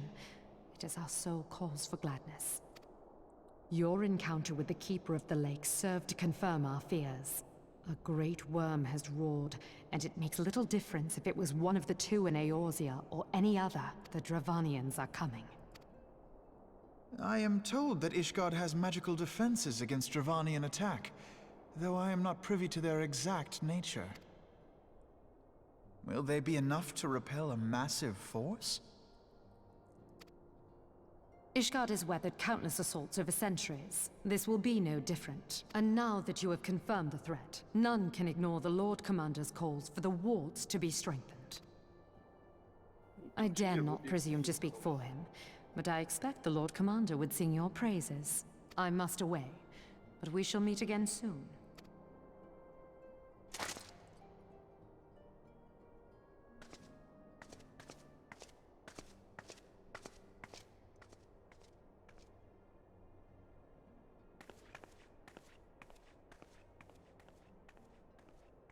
Countless assaults weathered, and this will be no different? Why am I not convinced?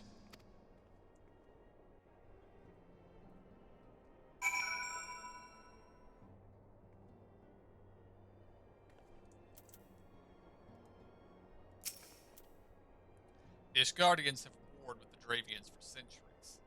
Nay, nearly a thousand years. In all that time, not once have their enemies breached their defenses and entered the city proper. Yet, regardless of how strong these magical wards may be, I nevertheless fear that the Ishgardians are underestimating the gravity of the situation. Though it is not Midgard Sommer roared, a call to arms by one of the first brood cannot be ignored.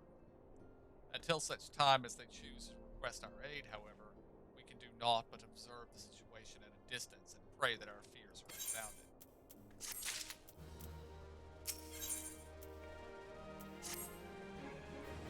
Ere I forget, I believe Moonbrida has requested a gathering of the Scions. I assume that there has been progress concerning our efforts to combat the Ascians. Pray inform her of our business with the Ishgardians. That our business with the Ishgardians is concluded for the moment. I shall be along once I've completed my communications with the Crystal Graves.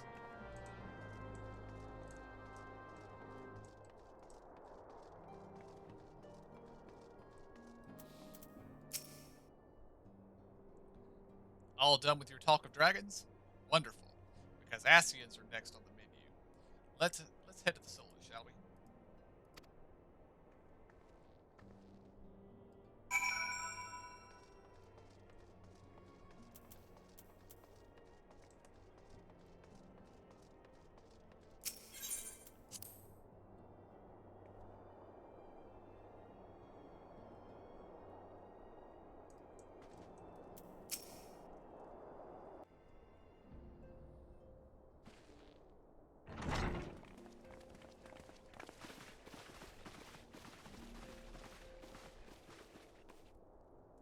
Now that everything's calmed down a bit, relatively speaking I mean, I thought it might be a good time to share our progress on the weapon.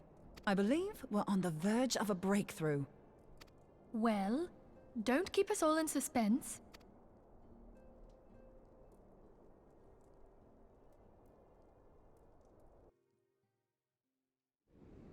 Just in case anyone's forgotten, let's start by reviewing what we already know. So, an Ascian is an immortal because its soul doesn't return to the ethereal realm when its host is defeated.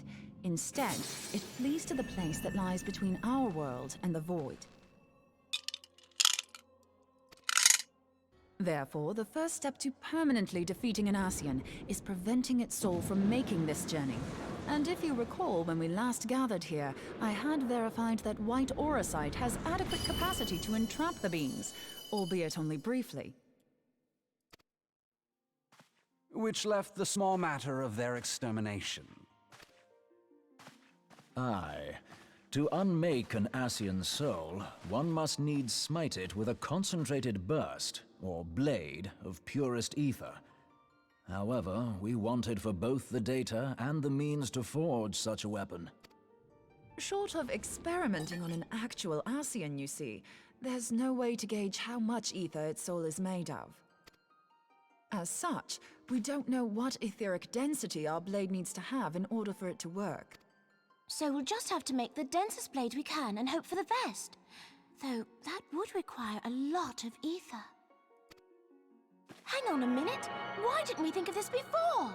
White auracite can hold an absolute heap of ether, can't it? Please tell me you're joking.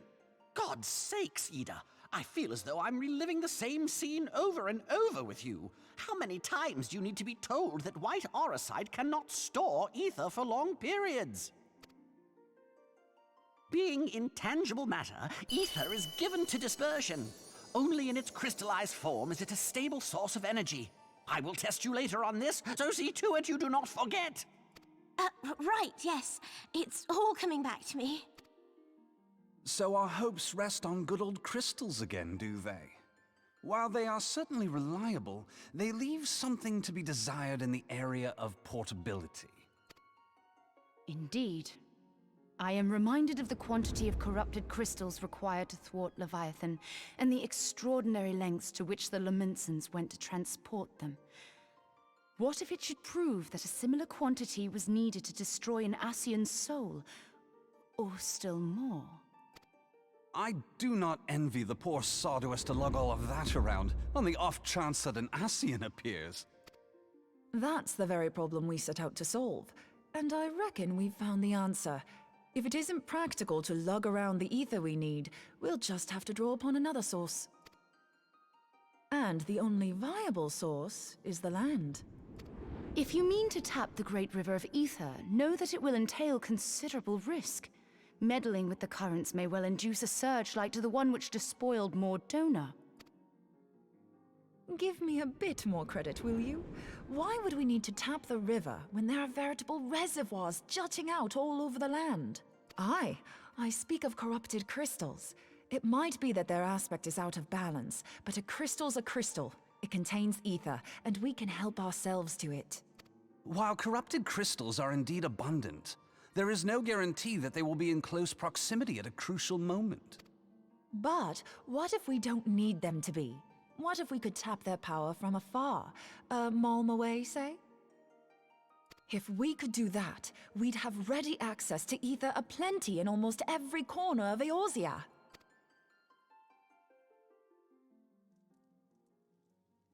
I've yet to put my theories to the proof, but I've got a good feeling about this. If no one has any objections, I'd like to see where this avenue leads. If you think it worth your while, you have my blessing. But tell us, what are your theories? I, for one, am most eager to understand the process, however vaguely. I thought you might say that, but no one wants to listen to boring old theories all day, do they? I know I don't. So with your permission, I'd like to try something a bit more hands-on. I've already built an etheric siphon especially for this purpose, and I've been meaning to try it out. Thing is, the profusion of corrupted crystals in Mordona makes it something of a high-risk testing ground.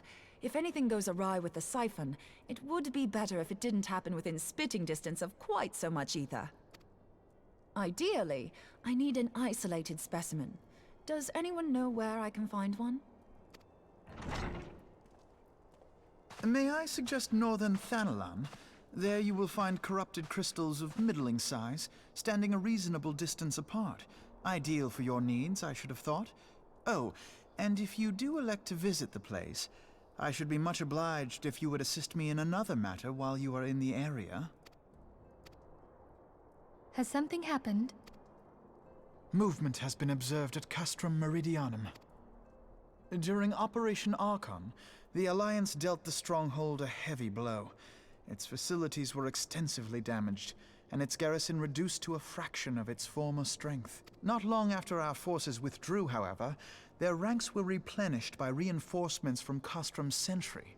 They now seek to rebuild, and to this end they have their sights set upon the ceruleum processing plant. Having lost the Empire's support, the 14th Legion lacks the resources to sustain itself. To them, this is a bid for survival, and they will doubtless fight like desperate men. Though I have dispatched the Crystal Braves, I fear their strength alone may not suffice to stay the Imperial assault. I would request the Scion's aid in the defensive effort. If I didn't know better, I'd say you were trying to inveigle us into fighting your battle with the promise of shiny crystals. Well then, consider me inveigled. I won't lie, the crystals you speak of sound perfect, so the Garleans have to go. Besides, we can't afford to beat about the bush.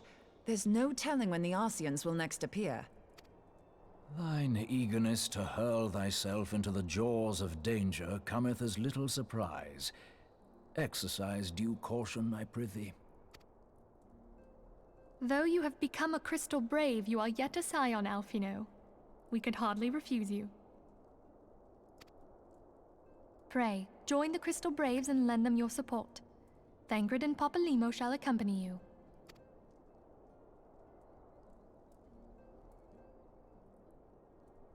Ida and Yashtola, in the meantime I would have you assist Moonbreeder. Scout out the crystal clusters, that the testing may commence as soon as the Gallian threat has been eliminated. If it please you, I shall continue mine own experiments on white orosite. Thank you, Urianger. Everyone, pray see to your preparations and depart as soon as you are able. Go well, and be safe.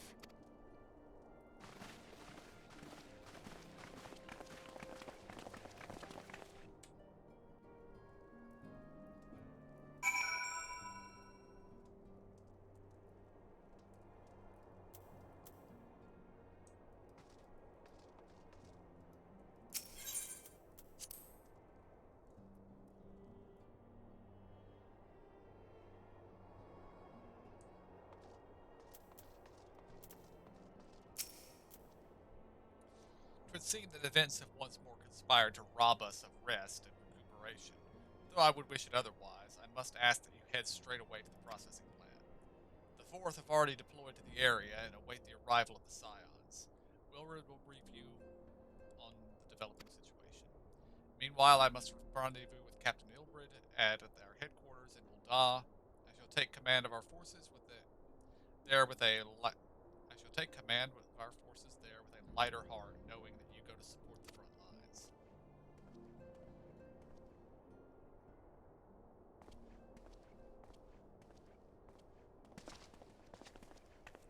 Your duties take you to Northern Thanalan, do they not? We too must say our farewells to the Rising Stones for a time. Flamen travels to Ul'dah, and we shall serve as her escort. At my daughter's behest, I go to contact certain old acquaintances in the Gilded City. We are beset on all sides by civil unrest and imperial machinations, threatened by primals and troubled by dragons. We need all the allies we can muster. Many of my friends hold positions of power, you see, and it is my hope that they can be convinced to aid the Scion's cause. If past events have taught us anything, then we know that Eorza must present a united front, or we shall fall. Ah, how extraordinary that my little Lacilia is involved in such far-reaching affairs. I am proud that I might now stand at her side, not only as a mother, but as a colleague. A colleague with influential connections, but I fear Ul'dah has become a place of danger even for one so familiar with her streets. Bah! Woe betide the blackguard that so much as glances in your direction, my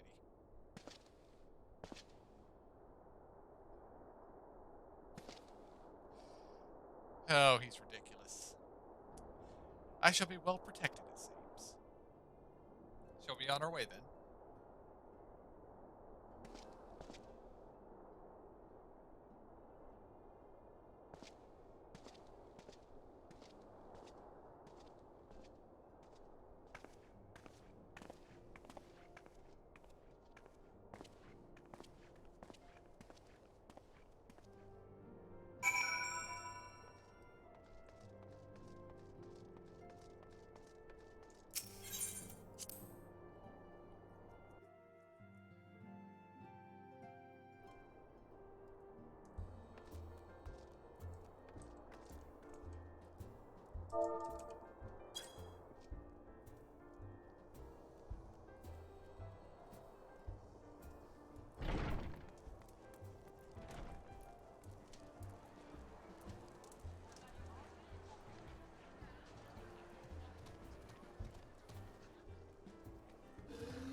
emo.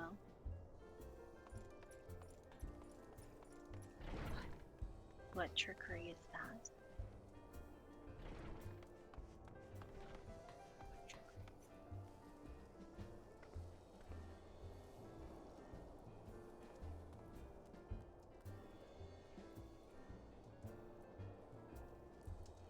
How did you get it to sit on your shoulder? It's not sitting on my shoulder. It's flying around. I'm seeing it as sitting on your shoulder. Wow, really?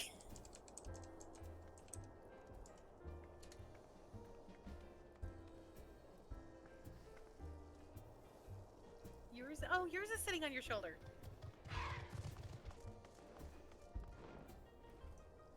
Yep, it's on your shoulder from here. Is it one of the ones you can beckon? I didn't do anything to it.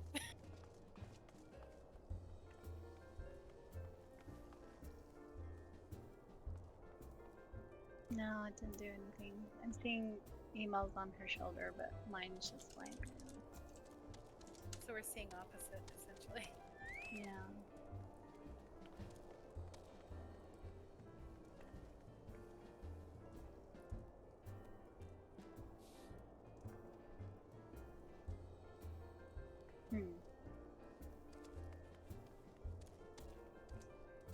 Well, I've looked it up, and what I'm seeing makes perfect sense, but I don't know whether it's true or not. Basically, the first comment is, one does not simply beckon Midgard Somer. And the rest of the comments are along the lines of, he might sit on your shoulder, he might not. He decides when to do it, not you. So Okay, so in my screen now, she does and I have it as well. And I can't get my screenshot to work. And over here, neither of you do. Oh, and I see that KJ has his on his shoulder, or on his head. Oh my gosh, it is on KJ's head. That is hilarious. Yep. All the pets that will sit on the shoulders of player characters will sit on the heads of Lalafels. Oh, I love that. So That is much. fantastic. Oh my gosh. Yeah, I think we need to find some way to get KJ the squirrel. Because the squirrel will just sit on his head and eat nuts. Oh yay, it's on my shoulder now. And yes, it is from my perspective as well. It's the little thing.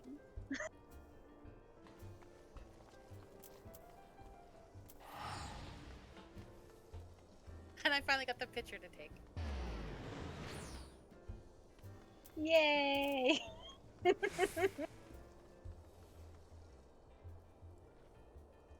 I don't see it on my head. No, it's definitely different depending. Yeah. Yeah, I imagine if he does whatever he pleases, it might be a case of you see each one of the various Midgarstormers doing whatever they please at any given time. And everybody sees different ones. Mm-hmm. We should have known that because we were talking about a minion that we ended up getting that it would drool.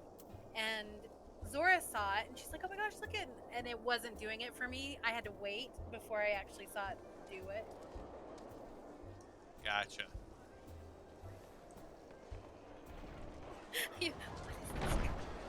What is this trickery? Okay, so I see it on KJ's head now. That's hilarious. That is hilarious.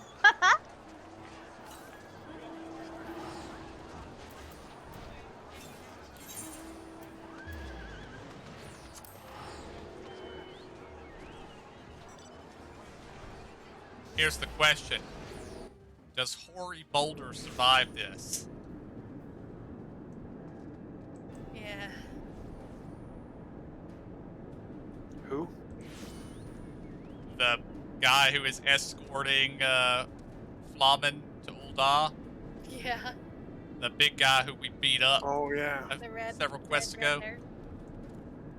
Or pinky orangey hair.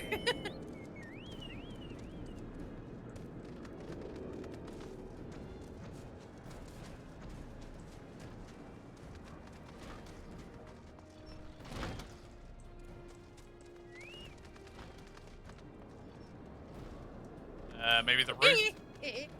There was nothing up there. There's the guy here, though. Oh, behind me. Yeah.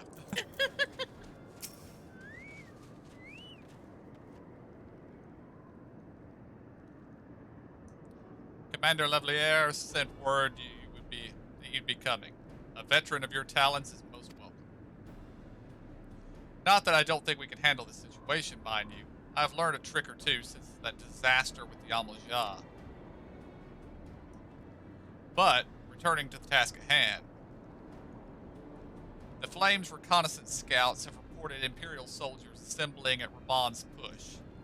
Such a force is likely to be interested in only one thing: getting their hands on the resources found here at the processing plant. The Garleans could begin marching on us at any time. Pray speak with Lieutenant Edelstein that we might coordinate our counter strategy. In the meantime, I will inform the others that you have arrived.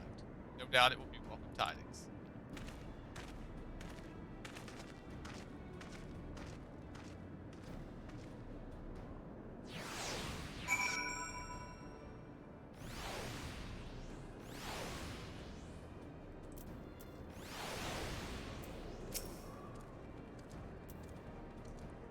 My soldiers yet tell tales of your deed during Operation Archon.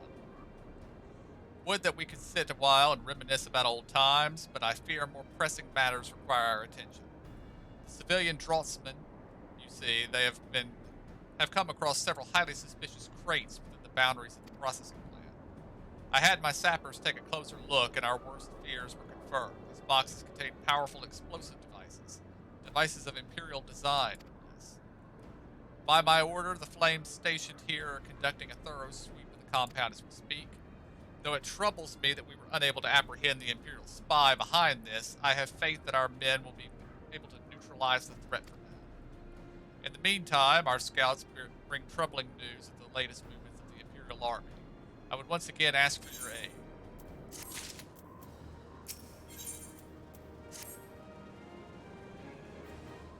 We've been keeping an eye on the Garlean garrison, and it would seem that the Imperials have finally begun to mobilize. According to the reconnaissance report that just came in, the squads seen leaving the castrum are too few in number to effectively take or hold our position. They will likely mount a swift assault and focus on acquisition of resources. I have, of course, also shared this report with the Crystal Braves. They've decided to take the field to meet the assault head on. I have apprised your fellow scions of the situation and am heartened to know that they will be joining the effort. Pray report to Lieutenant Aliane and lend your much welcome strength to the counteroffensive. Oh, that was one other thing from the cutscenes. Are they actually going to let Eda travel around without Papolino's supervision? Uh-huh. That seems unwise. Dangerous, almost. I guess Isholta can keep an eye on her, but I kind of feel like Isholta might tie her up and stuff her in a barrel somewhere.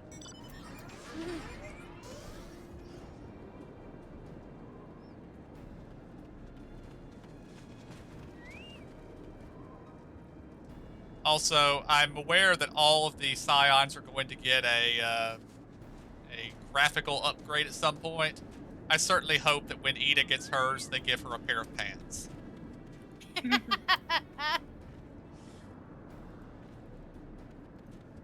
That's a choice.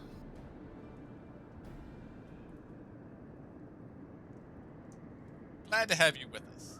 As I'm sure Lieutenant Edelstein has explained, the Garleans have deployed a small force from Castrum Meridian. Their main column assembles to the north, near Dalmat's Talons, but we've also spied several squads attempting to conceal themselves on the approach to the west.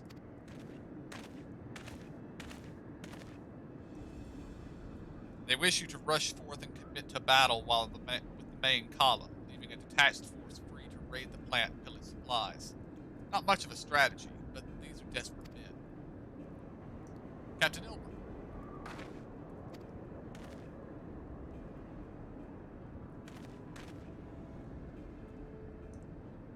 Greetings, Scion. I understand the commander bid you and your fellows come lend a hand to the Braves.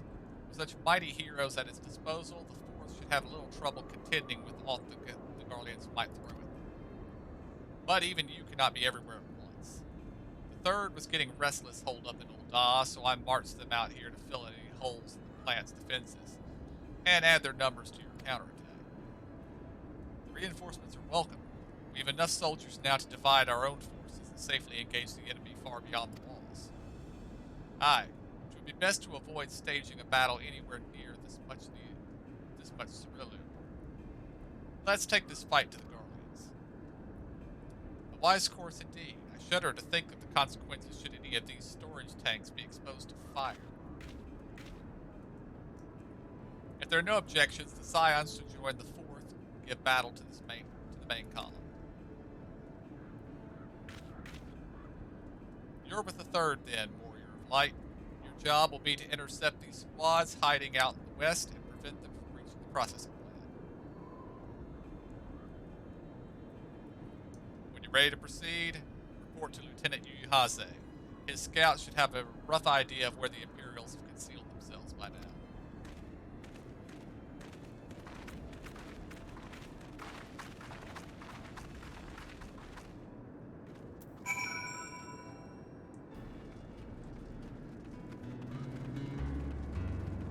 Did everybody save it before they all walked off? Huh? Oh, just thinking about saving your game before you go and do something like that. I mean, I don't trust the guy. Reload it.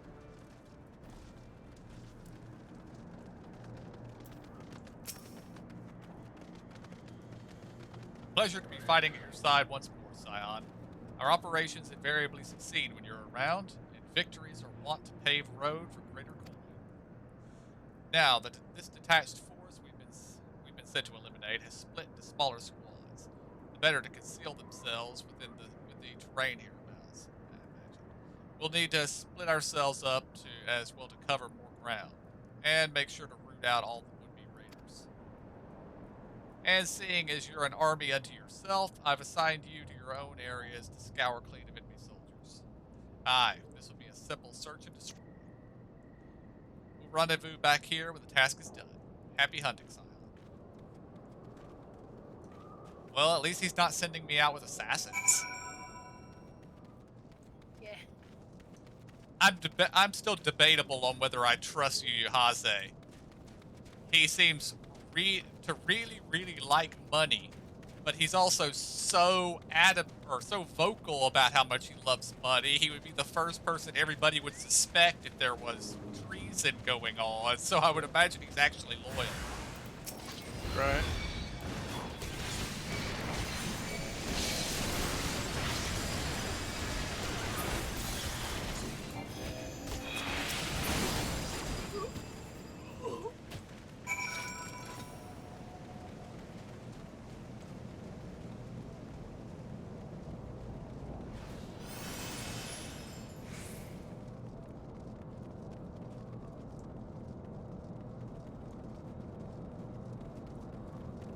Basically, his own behavior is kind of setting himself up as a fall guy.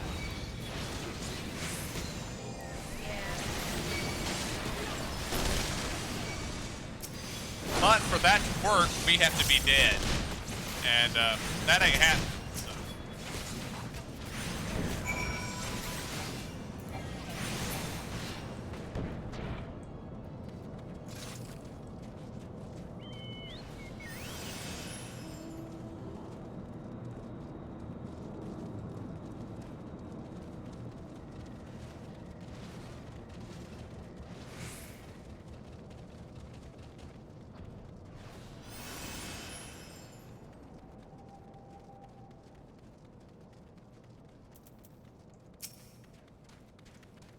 Seem grim, Scion.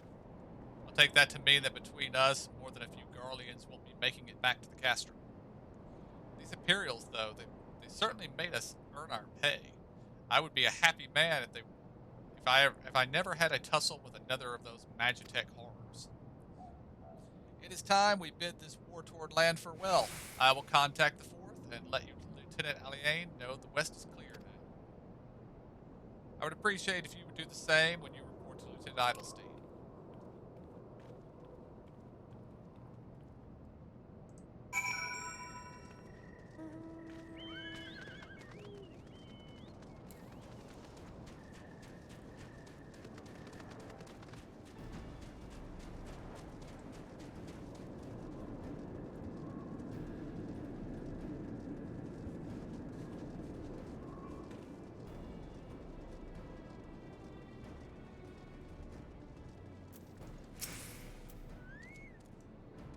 News of the Garleans.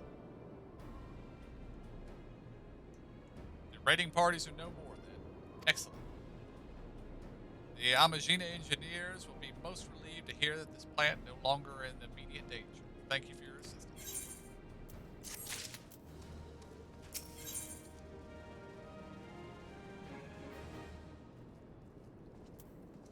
Well, that's an ominously named quest. You must be anxious for word of your fellows. Lieutenant Aliane has reported a sound victory over the main column and informs me that the Scions have already turned their attention to other duties. All but one, that is. The Rukadin lady with the large axe.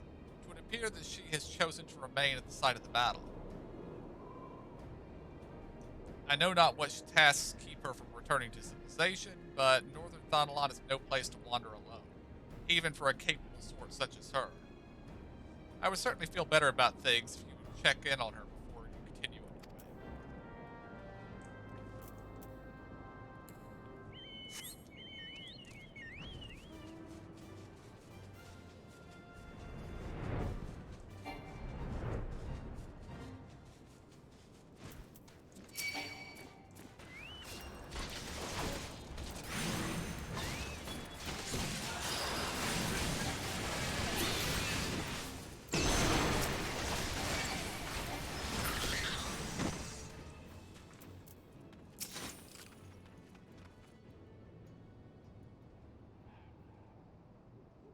Hold on, I won't be a second.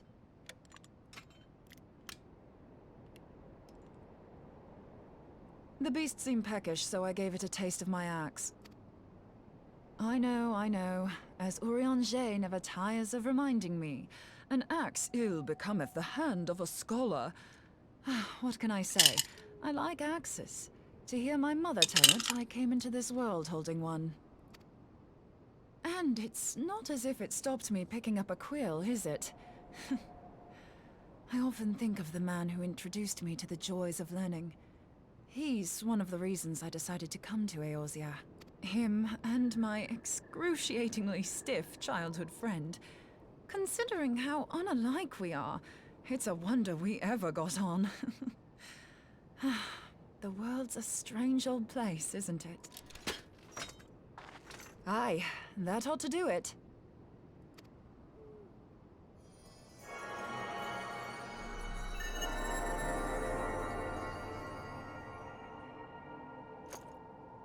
So far, so good. At these concentrations, it shouldn't matter too much if something goes awry. Just enough ether to make it interesting. Did you see that? The way the crystal glowed? The siphon works, I'm happy to say.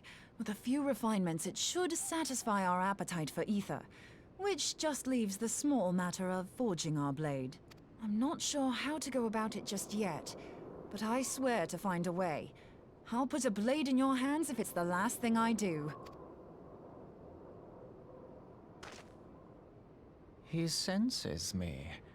A useful talent.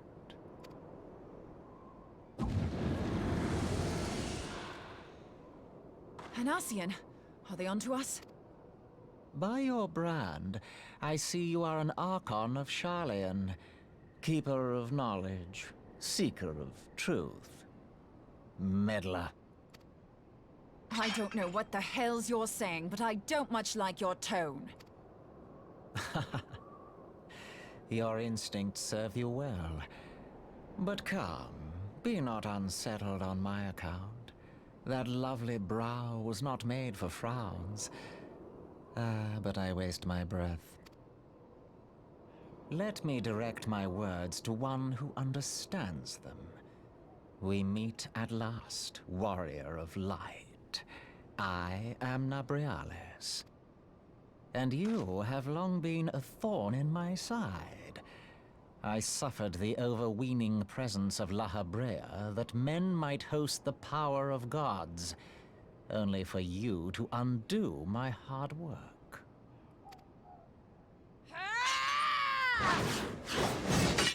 Oh, bugger. Do settle down. You must concede that I acted in self-defense. But what's this? I do not sense the blessing of light. Oh dear. Could it be that frail Hydaelyn has forgotten her champion? This I did not foresee. Shorn of light as you are no longer a threat. And better yet, the seal is broken. Now is the time to claim the staff. With it in my grasp, I shall rise above them all and take my place at Lord Zodiac's right hand.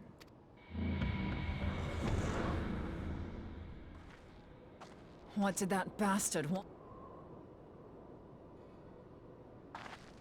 Nobrialis, he calls himself. With charm like that, I'll bet he has maidens falling at his feet. Unconscious. But this staff... You say just talking about it had the bastard grinning like a brat on his name day. Oh, gods. He means Tupsimati, Master Louis Soir's staff. Minfilia's in danger. We have to get back to the Rising Stones.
I take it KJ didn't like the way that thing was looking at him. No, Hunter log. Hunter log, yeah. Ah. Not sure how many more I needed, but what ifs. If I'd known that, I wouldn't have teleported us out. It's all good. We killed 3. I don't know how many needed. You're here. Master Louis Soir's staff is kept in the solar, isn't it? Quickly now.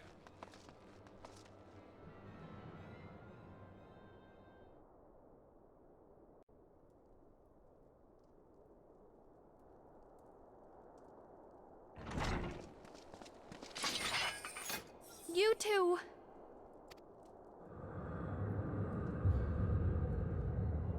So, you were able to divine my intent. What now, warrior of light? Ah, but that name is no longer fitting. You have become decidedly dull, and quite incapable of barring my entry. What do you mean? You truly do not know? Then I suppose it is only right that I enlighten you. The blessing of light kept you and your fellow meddlers safe. It was that which prevented my kind from entering your domain. My kind, I say, though it had no power over the likes of Elidibus and La Habrea. Being of this world, they could come and go as they please, while I could only look on.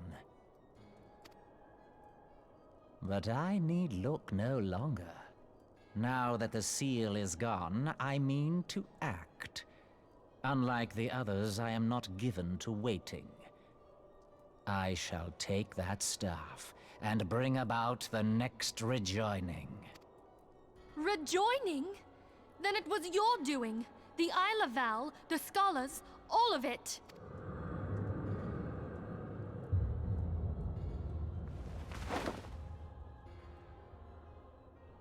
You will not harm her!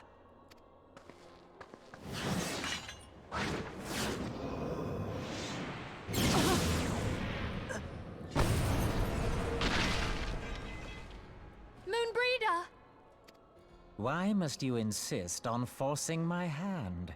Did you learn nothing from our last meeting? Ah, but I forget. My words fall upon deaf ears. The staff is but a broken relic, a memorial to the departed. What possible use could you have for it?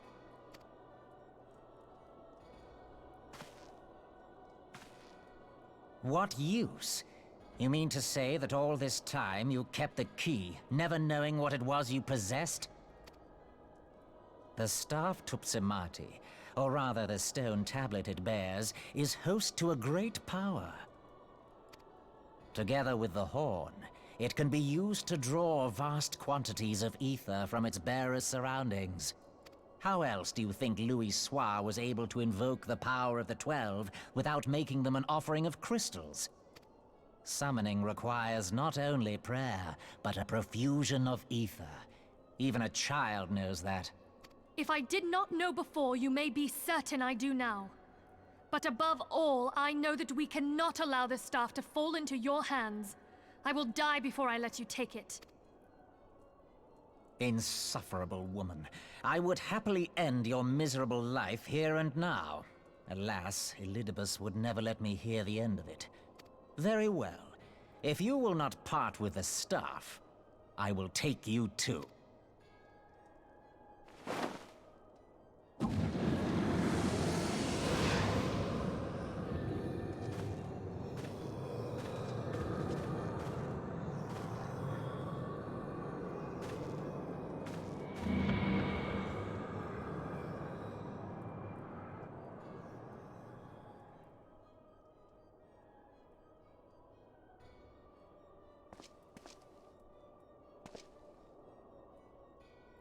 After them! Quickly! Before the rift closes!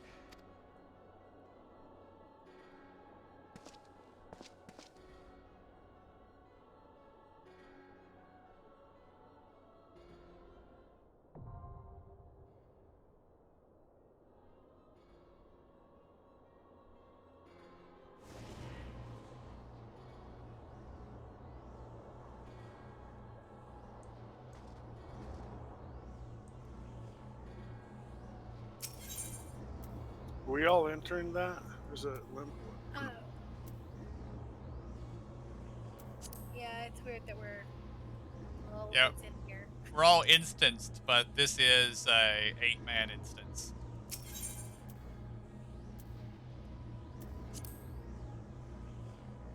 So we don't need to be in here for you to add us, or to add to the duty finder or whatever, right?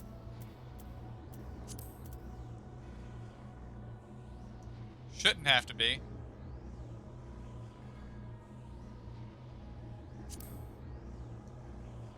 Are we ready? Yeah. Yeah.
We got run into him.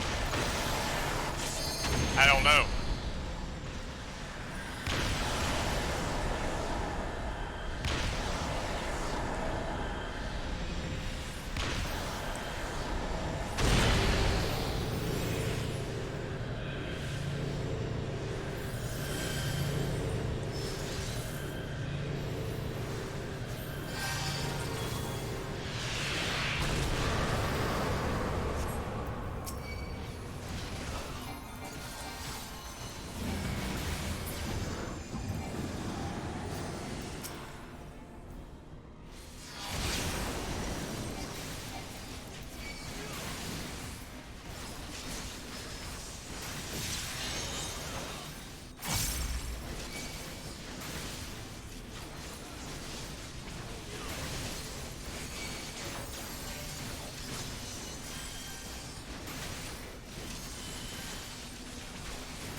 I'm down. I got you.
Yeah, I got an ad right here.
Hey, did somebody grab her?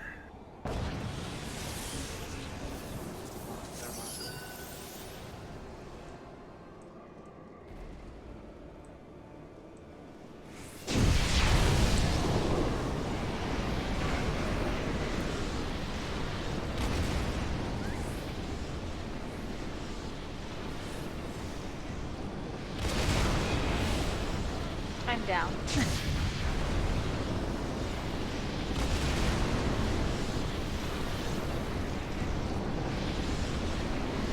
What are these things? Are you supposed to stand in them or no? No. The tanks are supposed to stand in them. I just got hit by it.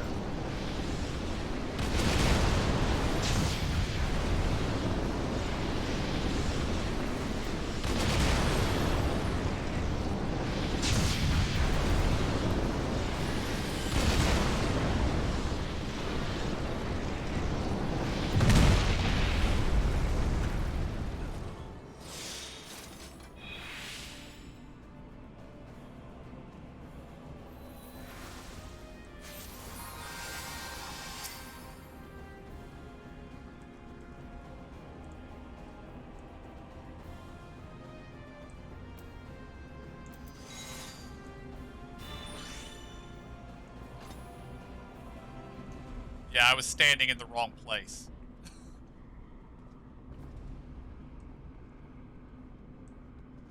Okay, the ethereal tier. What is that? Well, we'll see.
I'm down.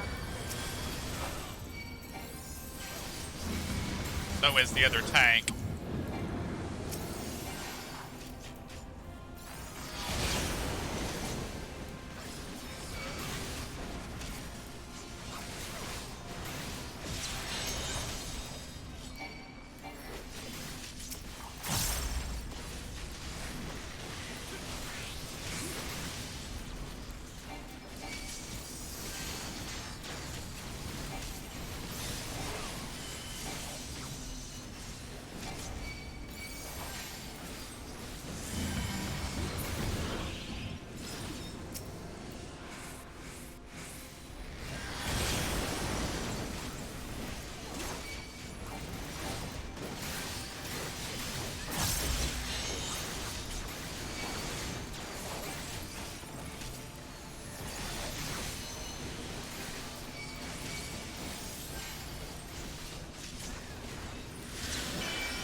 there any other two? Rest don't matter.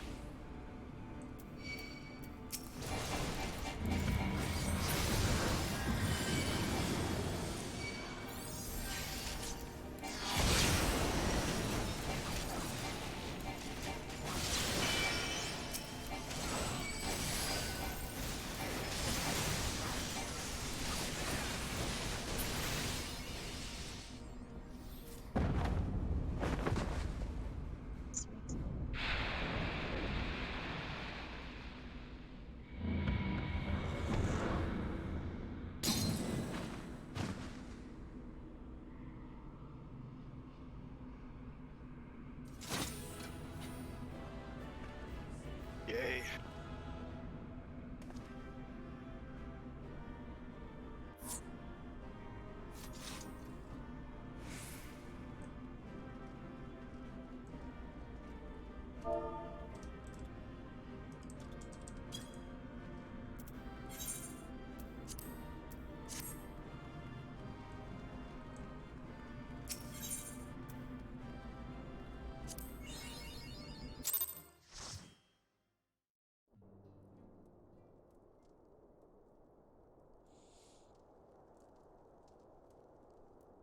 You're safe. Thank the 12.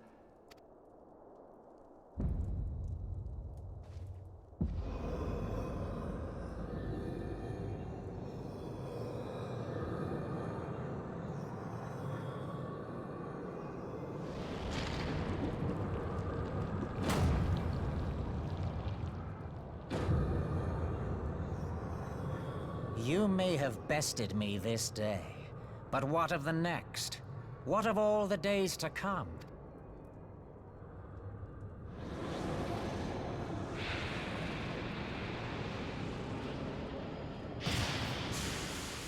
Remember, light no longer holds sway here.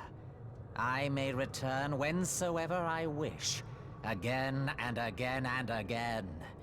Eventually, you will falter, and the staff will be mine. Until next time, scions.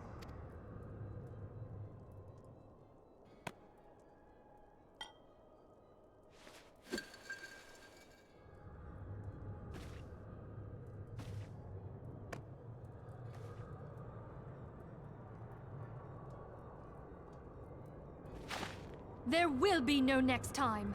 This is the end.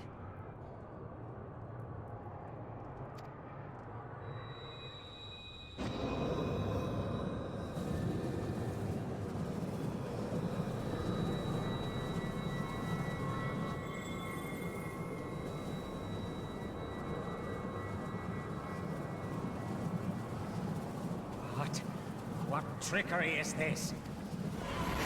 No. No! You cannot! No!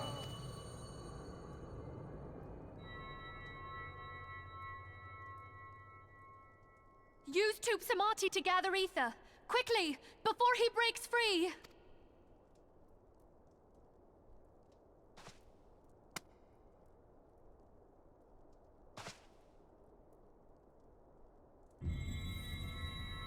Concentrate. Call to mind the time you struck down La Habrea with the Blade of Light.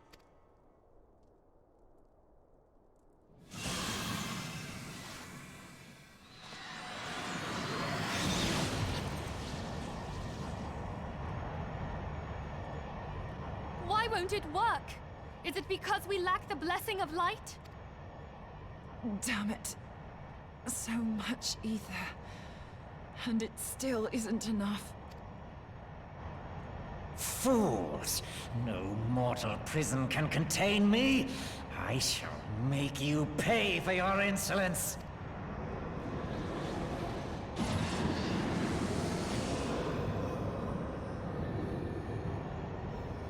Please, Mother Heidelin, hearken to our plea. Lend us your divine light. Why can you not hear us? Do our words no longer reach you?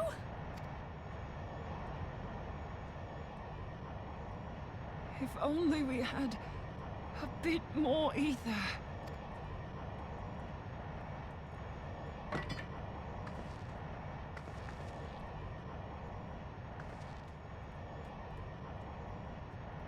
Moonbreeder, what are you doing?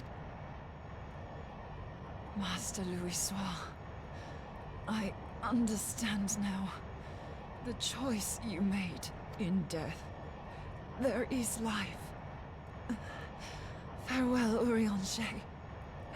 You damned old coot.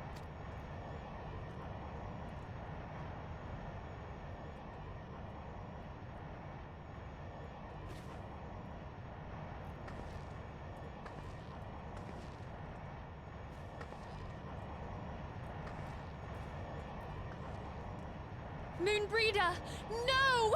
You mustn't!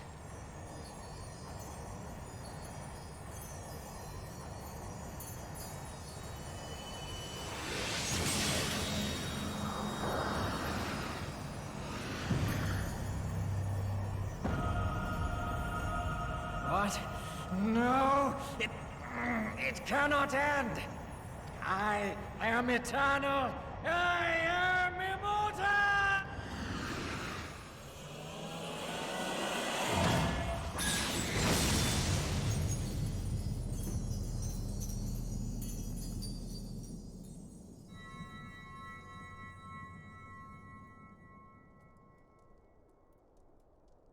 Moonbreeder. She's gone.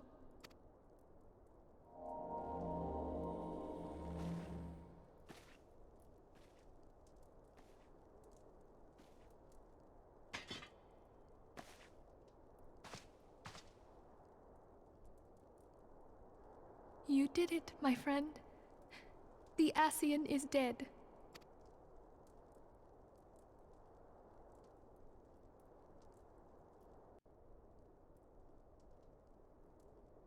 This device is a legacy of Moonbreeder's toils and sacrifice.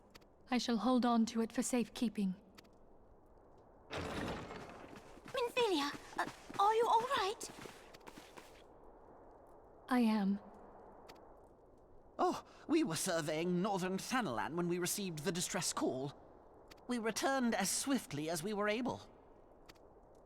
It seems you have everything in hand, however. What happened here? Where is Moonbreeder?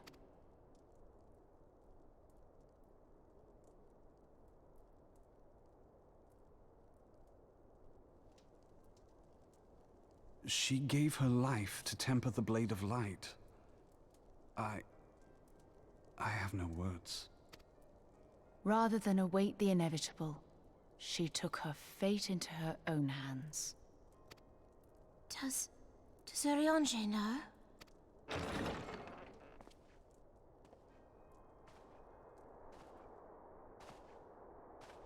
My friend, there is something I must tell you. I heard all, my lady. The moon sinketh, taking her leave of the heavens. Yet her passing heraldeth the coming of a new day. Moonbreeder hath fulfilled her destiny, hath she not?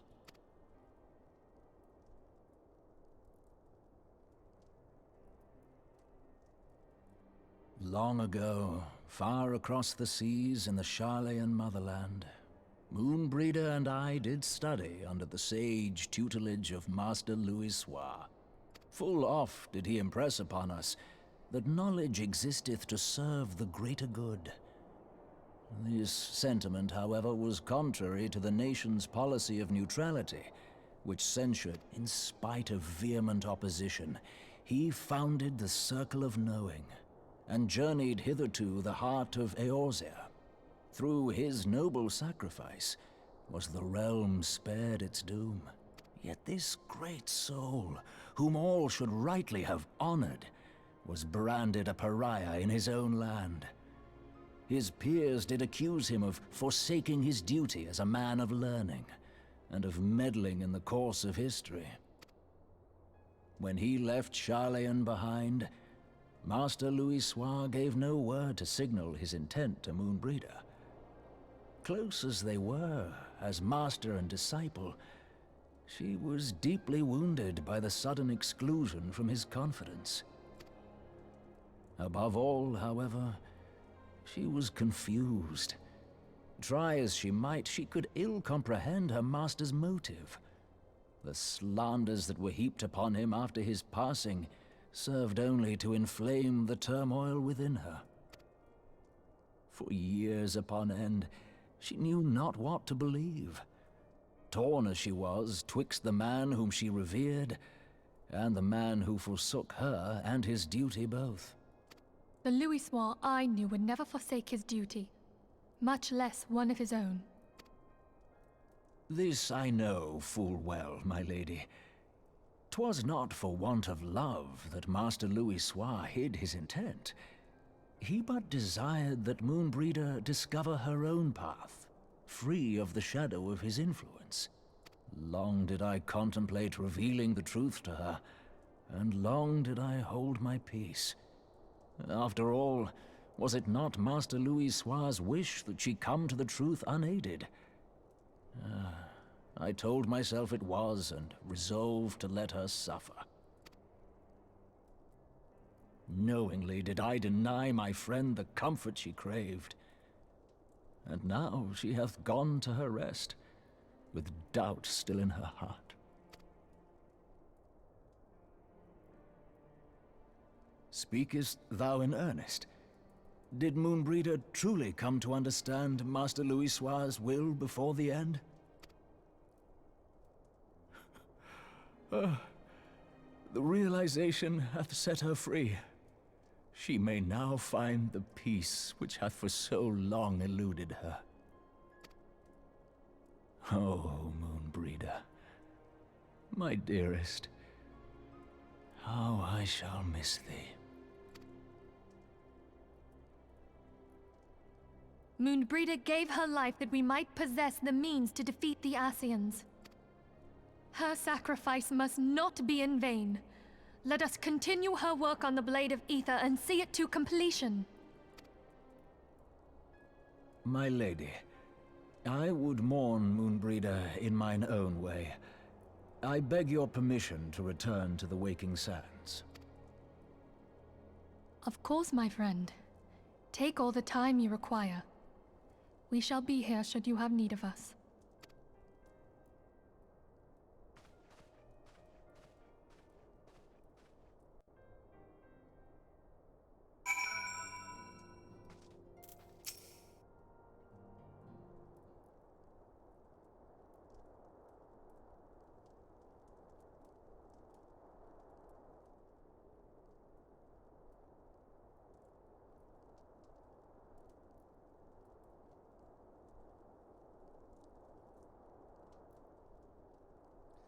Never have I seen Ryanjaran so utterly defeated.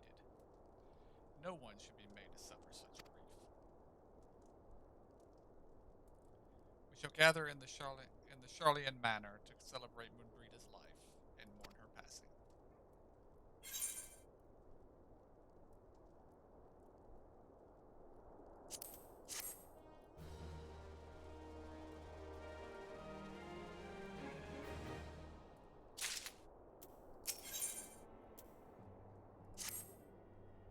As Moonbreeda was a native of Charlian, I feel it only fitting that we gather before the mark of the scholar. Are you familiar with the stone? It is a monument found in Wraithfrost. It is sacred to Thaliak, guardian deity of the City of Learning. There shall we pray for our dear friend's soul and bid her peaceful return to the light of the Mother Crystal.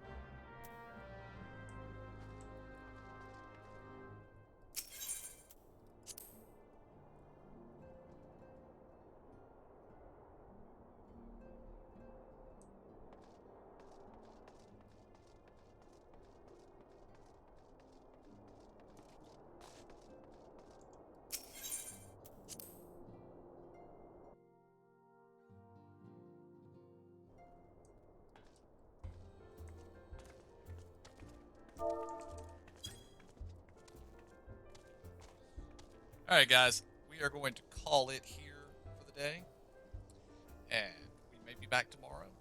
If not, I'll be back on Friday with more Final Fantasy V. Until then, I want to thank y'all for joining me. I hope y'all enjoyed it. See y'all next time.